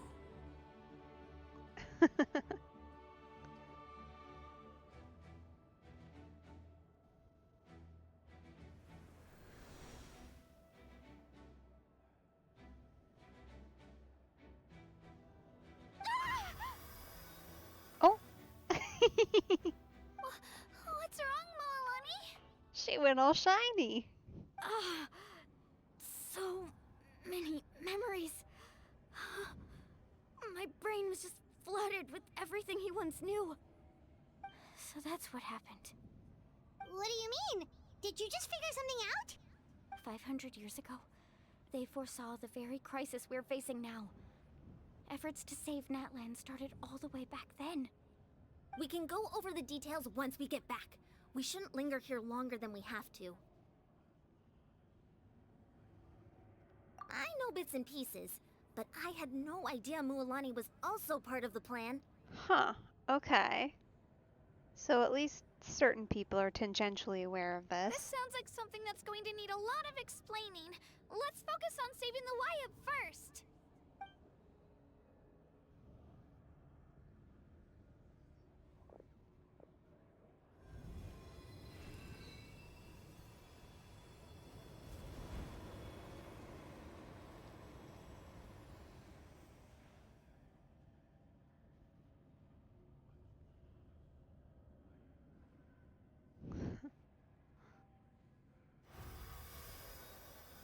Okay, that should be enough. Wyab? Wyab? Can you hear me?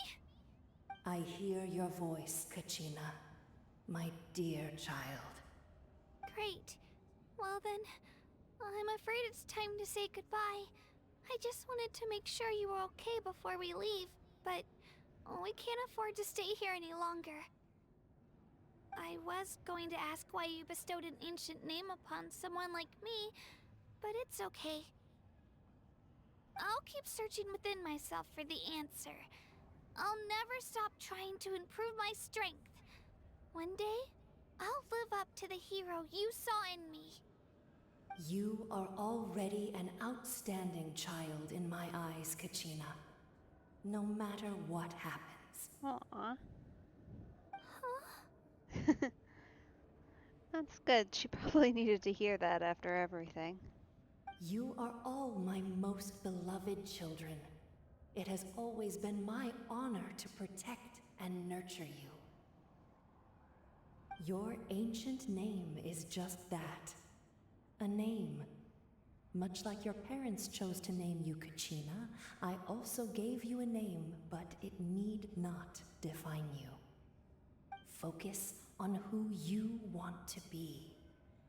You are already worthy of your name. Now, you need only devote yourself to becoming a better you.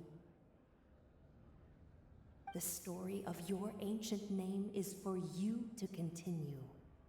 Just like your parents, my love for you will never change, no matter what the future holds.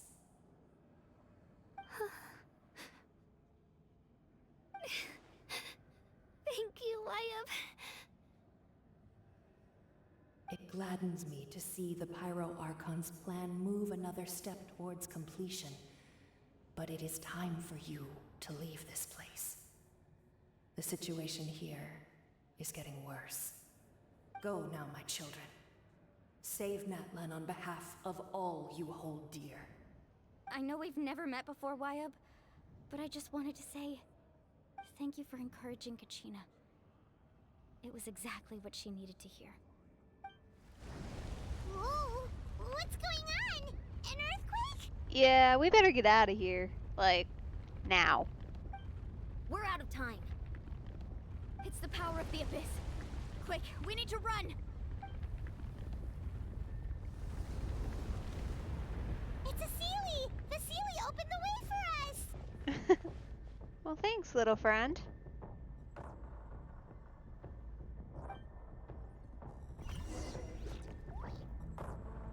Oh, okay. Hey, come on, let me up.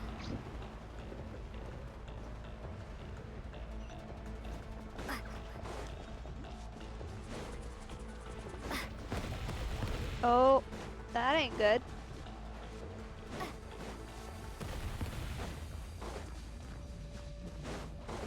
The opening in the sky! It's closing! We need to hurry, or we'll be stuck here! Ah!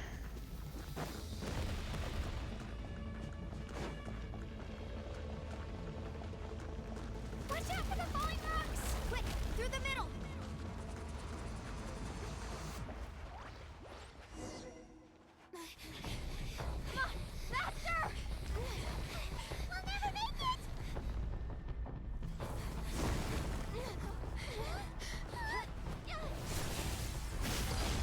Whoa.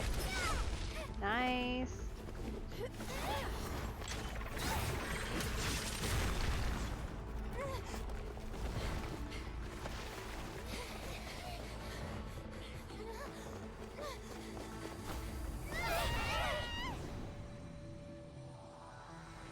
Oh no.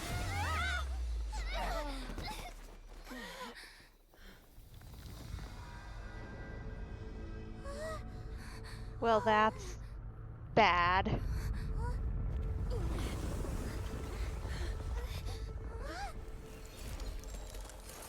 Oh?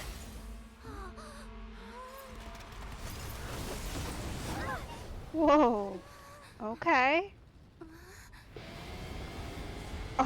Oh, no way.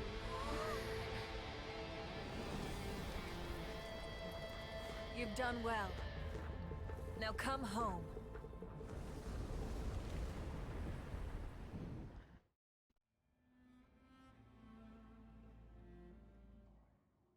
Is there just like a whole chasm now there?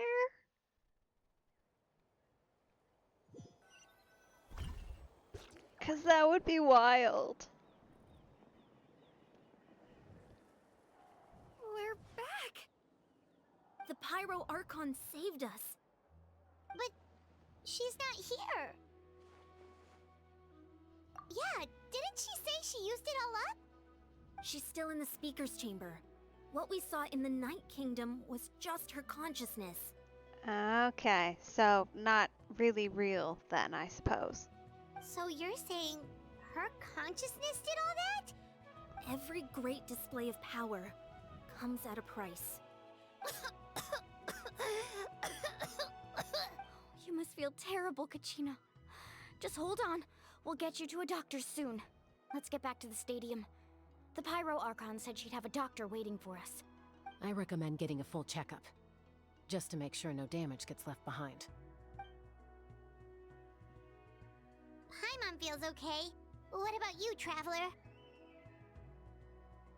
Right. You always seem to do pretty well against the Abyss. Let's get going.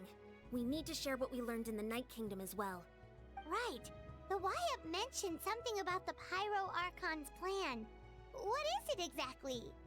I'll let her explain everything. We're all a part of the plan now.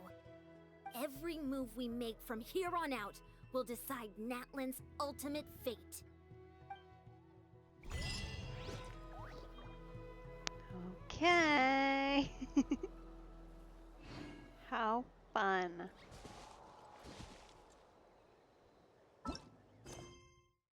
Alright.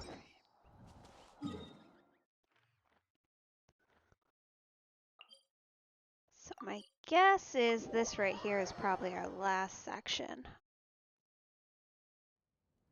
Just based on typical pacing.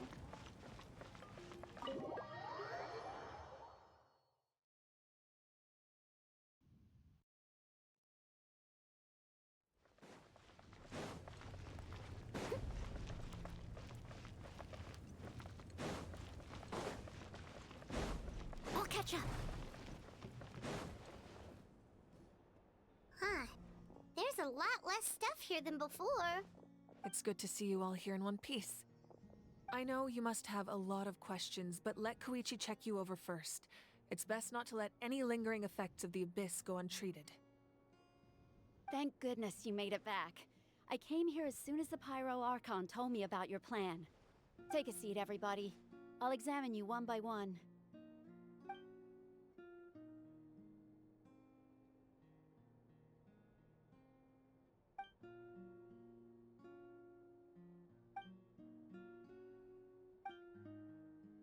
All right, that should do it for now. But just to be safe, I'll perform another checkup in a couple of days. That's good. Seems like everybody made it out okay then. I have to say, though, I've never seen anyone react to the Abyss like you, Traveler. It's like you're completely immune to its power. Yeah, kinda. You're not wrong. She's always been special like that. She can even purify its power. Wait, now that you mention it, Paimon doesn't think she's affected either. Given the current situation, that ability will likely play a great role in the events to come. Of course. I still have patients to see, so I'll head out. Thank you, Koichi. All right, all right. We might not see eye to eye, but we both had good intentions. Just give it time. I'm sure we'll figure things out between us one day. Yeah.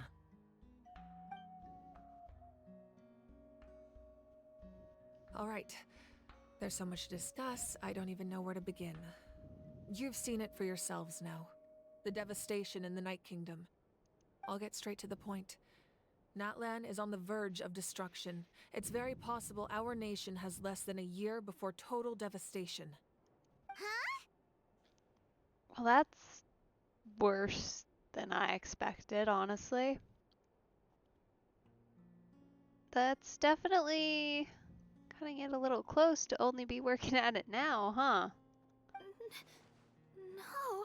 That can't be true, can it? That's right. But I've only ever disclosed that fact to the handful of people working with me to save this nation. Right, but now you need a bigger crew, especially because we're directly involved at this point, realistically speaking. Our looming destruction is not a recent development, but the inevitable conclusion of the disaster the Abyss initiated 500 years ago. Mulan told us a little bit about that. 500 years ago, all the nations of Teyvat were invaded by the Abyss. Unlike the other nations, Natlan never had stable and deep-rooted ley lines, so we suffered the worst of the invasion. The battle against the Abyss was exceedingly long and brutal. In the end, victory came at the cost of our civilization and countless lives. Even then, it took centuries of solving the disasters caused by the Abyss to finally achieve the peace we know today. And still, this is but a superficial victory. The forces of the Abyss have merely been driven back underground. Their threat to Natlan remains as real as ever. I'd never have guessed. The problems plaguing the Night Kingdom are all the more complicated because that realm is essentially functioning as Natlan's ley lines. Right, because you said you don't have strong ley lines, so basically the thing that is your ley lines is infected. I can see how that would be bad. Immediately after the war, our calculations estimated that we would have a maximum of 500 years before the Night Kingdom was completely lost to the Abyss. But at that time, we were a nation of the destitute. Our people no longer believed in victory, nor did they hold hope for the future. Our civilization was dying, our faith crumbling, and the line of power passed down from the Wayab nearly severed. Well, that's not great, is it? If we didn't bring the nation back together, it would be foolish to even dream of defeating the Abyss in the future. So, the Archon had a long and involved discussion with the heroes of each tribe, and finally came up with a 500-year-long plan to save Natlan. Which you've been enacting ever since. Honestly, it's pretty smart, actually, if you think about it.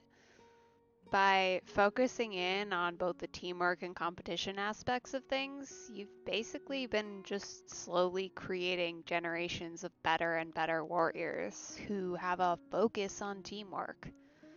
If you need an army, it's not a bad way to go about it. Especially not when you're that desperate and your timeline's that long. So that's what happened. After finding Kachina, I encountered a strange figure who gave me a series of new memories. Since the plan was mentioned in those memories, I guess I've been chosen to play an important role in it. But there's still something I don't understand. Those memories showed me the Pyro Archon from back then. And it was you. Excuse me? That is definitely some new info. But I thought she was normal. Wasn't she? Huh? But that doesn't make any sense. The Pyro Archon is supposed to be human. It's impossible for a human to live that long. That's right. The hardest thing for humans to overcome has always been time, or rather, the natural limitations of our lifespan. Right. A god can extend a human's life by using a certain amount of divine power, or subjecting them to a curse. But, as we all know, Natlan doesn't have gods like that. We can only rely on our own methods. A human life is like a flame destined to be extinguished.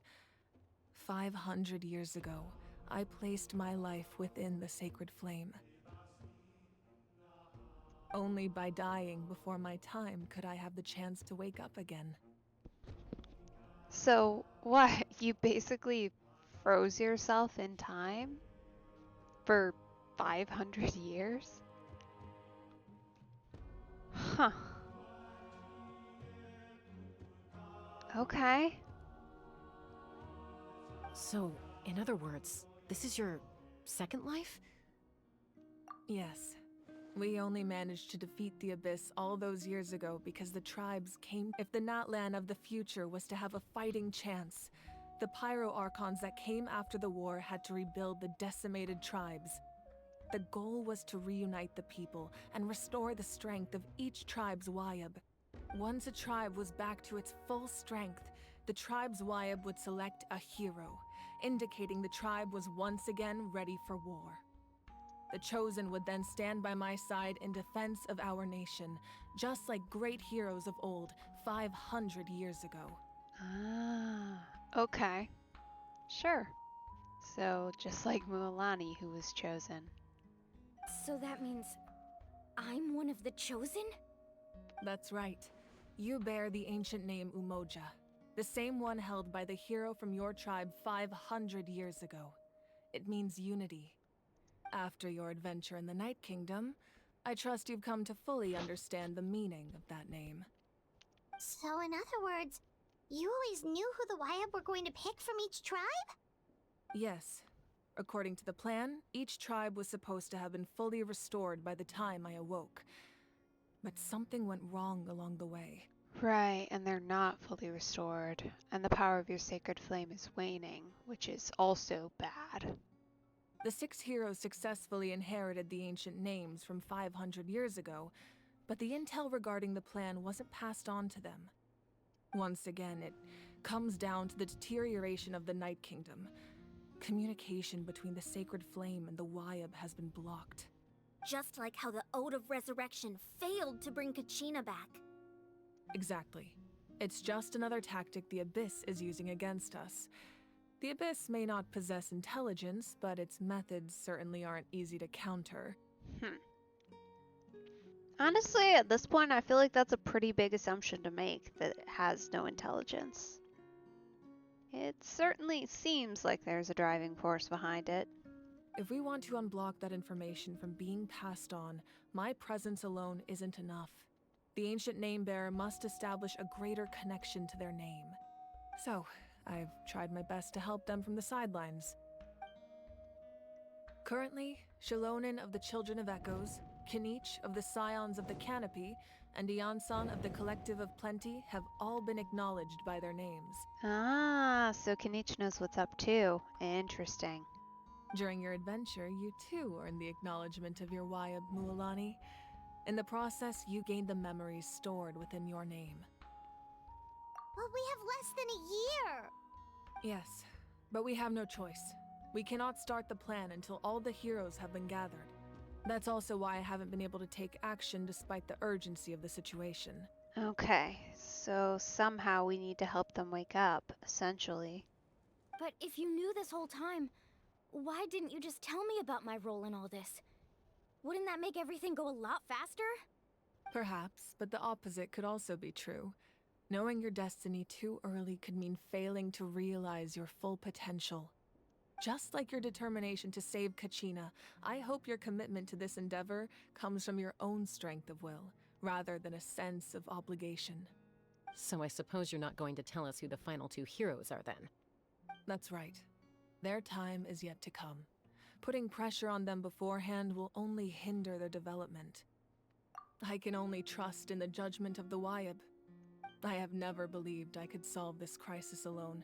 In fact, it was precisely because I chose to trust and rely on others that we managed to get this far. Natlan's salvation lies not in its Archon or any singular individual, but in us all. You're quite perceptive, aren't you? I thought I might get away with avoiding the topic. Huh? Oh, right! All of the stuff you stored here before, where did it all go? Even though I sacrificed my power, I still needed a contingency plan to ensure you would make it back from the Night Kingdom. After all, I was the one who allowed you to take that risk, and Mualani has an important role to play in my plan. In addition to their sentimental value, the items I stored here held a much more important purpose: fuel. Fuel? So back then, that's why you... Yes, the stories embodied by those items are certainly important, but there's an even more significant trait they all share. Every item belonged to a hero of Natlan. Over time, they became imbued with a certain amount of contending fire from being carried in battle. On their own, each item's power is limited, but together, their combined effect can prove quite useful in a dire situation. Which is how you managed to rescue us despite giving up your power. I get it. That makes sense. I was wondering. Okay, sure. By burning those items, I was able to activate the contending fire stored within them to open the boundary between the two worlds. It was a rather crude approach, so all their power was depleted in an instant, as you can see. But aren't they all precious treasures? What about their stories? That's exactly why I dragged you all here. No matter what, I never wanted the Pyro Archon to have to use that power. Oh, I'm so sorry. You have nothing to be sorry for. You all deserve my thanks, actually. If you hadn't saved the totem pole, that area of the Night Kingdom would have been forever lost to the Abyss. And then, it would only be a matter of time before the Children of Echoes was met with disaster. Besides, when those heroes entrusted their belongings to me, or the Pyro Archon of their time, it was out of a desire to contribute to Natlan's survival. If they knew those items helped save the present-day heroes of Natlan, they would not mourn their loss. Even when you put it that way, I still feel bad. There's no need. Remember what I told you about time? The people and the events of the past are never truly lost to us. We simply carry them with us in a different form. In that sense, we didn't lose anything at all. If you still have regrets, let them fuel your resolve in the battles to come. Your deeds will become new legends and nurture new forms of power just like the items once stored here. Well, we'd still like to return the favor. Well, if that's the case, just treat me to a drink sometime. You got it. Now that Kachina has returned, we can finally hold the victory feast and celebrate your team's triumph in the Night Warden Wars. And we could all use the rest, that's for sure. Plus, you'll be able to silence everyone who doubted you once and for all, Kachina. Still, now that I know the danger we're facing, having a victory feast doesn't feel right. Try not to let it get to you. It's important to stay calm. Worrying about it will only affect your judgment. All right, you should head out. I'll join you in a bit.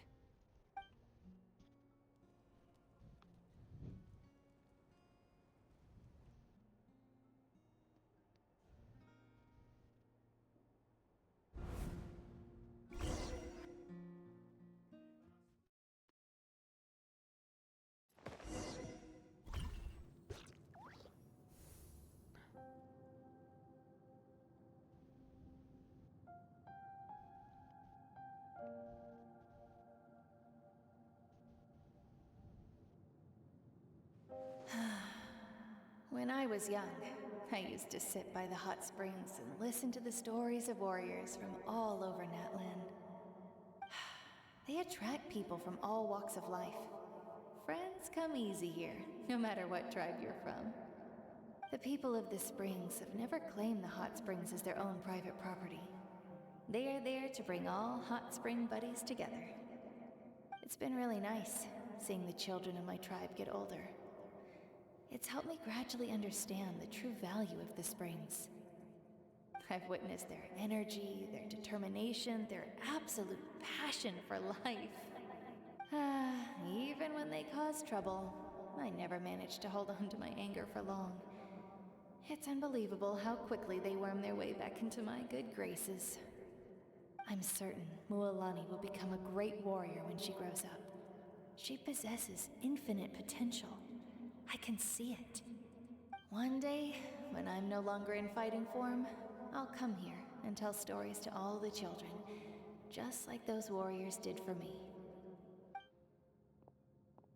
So, you better get busy, Pyro Archon, or I'll end up running out of stories.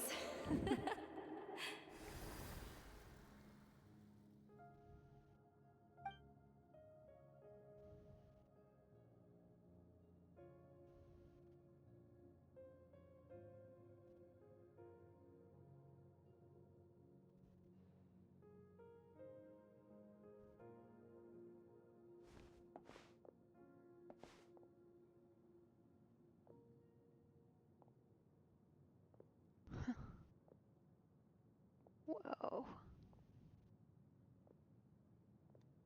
Our nation is engulfed in darkness. Our tribes stand divided, and yet you promise victory in the distant future. The Abyss is a cunning enemy, one that I faced in battle many times. Were that not the case, I would never understand exercising this degree of caution. My rage will never know absolution, and my power will no longer aid you in victory. But you came to me because you knew you could convince me with just a single sentence. I understand your choice. The heroes of today will forge the path ahead with blood and fire. Just remember to earn us the victory we are owed. Otherwise, rest assured, I'll find a way to collect the debt. For Natlan.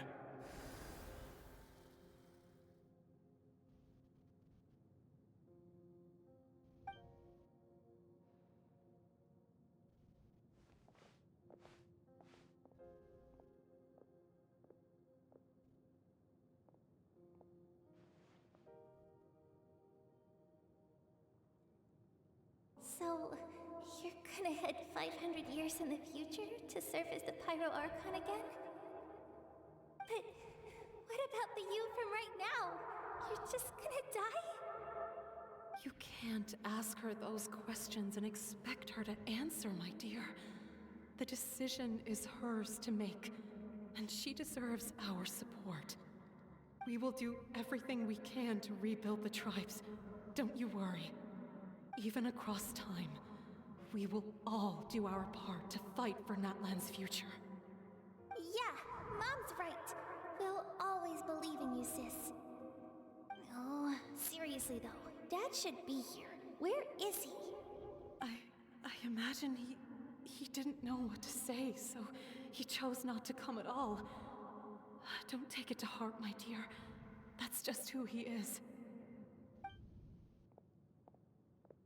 Just remember, no matter what happens in the future, we will always love you.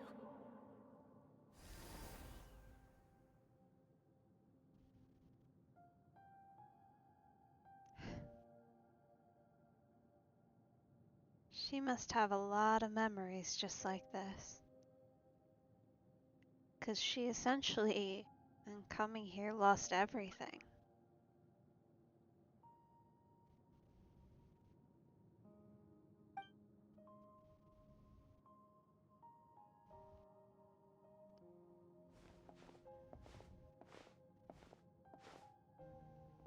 I'll come find you one day.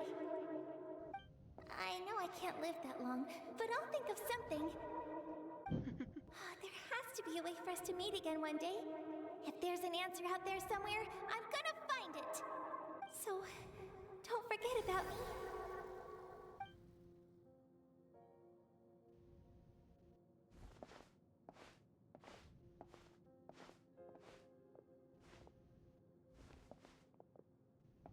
If that's your decision, then you have my full support, Archon. May our children live to see such a lovely son. For Natlan! No one fights alone.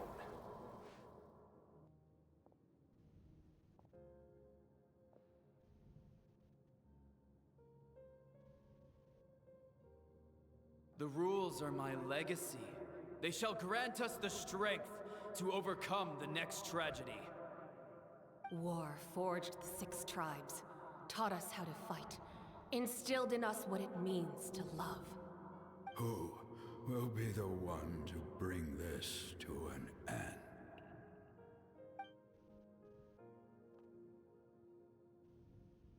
We are the inheritors of memory and legend. Those who grew alongside sun and wind.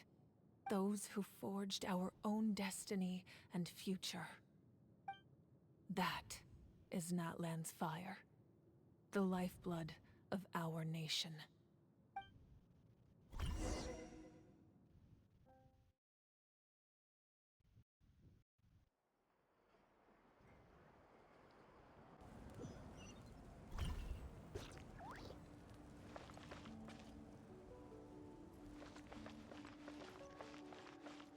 Alrighty, well, I think that is going to have to be the stopping point for tonight. Thank you so much for joining me. I appreciate it. It's been a good time. So far, my opinions of this Archon quest are a little bit complicated because I feel like there have been parts that I really loved and parts that haven't been quite as fantastic. Like, it felt, especially towards the beginning more so, a lot more like kind of a story quest than an actual Archon quest because especially at the beginning we didn't really have a lot of focus on Mabuika herself or figuring anything out, which is fine. Don't get me wrong, it was cool to see more of Mualani and more of Kachina, and clearly it was necessary setup for what we're going into. Because it definitely was. And I love Mabuika. Like, girl is killing it. And she's an amazing Archon, and she's an amazing character, and I love her so much. I cannot wait to see more of her. And like her fight with Capitano, like that, beautiful. Beautiful, beautiful, beautiful extended, cool, well animated fight scene. Like 10 out of 10 on that. I'm loving it. Overall, pretty good, I would say, my opinions. Points where I feel like it fell short here a little bit, where I'm kind of disappointed. There were a lot of voice acting issues, not the actor's fault by any means, but just with the recording and with the sounds, it was quite rough, which is unfortunate because I feel like Genshin usually does a really great job with that, which I know there's strikes and I know there's issues, so this might not be their fault necessarily, but it definitely is a low point on this quest. And the fact that some of the early stuff was maybe not as focused as it could have been. But either way, it's been a great time so far. I'm excited to see some more. My next time streaming will actually be Wednesday night, 6 p.m. EDT. So you can catch me then. That will be some Honkai Star Rail again. So switching back to that. And then my next Genshin stream will be on Friday, the 4th at 6 p.m. EDT, both times. That's my standard slot for all weekdays. So I hope to see you there. And if you're interested, you can check out my Discord or my YouTube channel, both of which are linked in my bio, to catch old streams and also to get updates on my stream time. But either way, thank you so much for joining me. I hope you have an awesome evening or morning or afternoon, whichever time it is for you. Have a good one.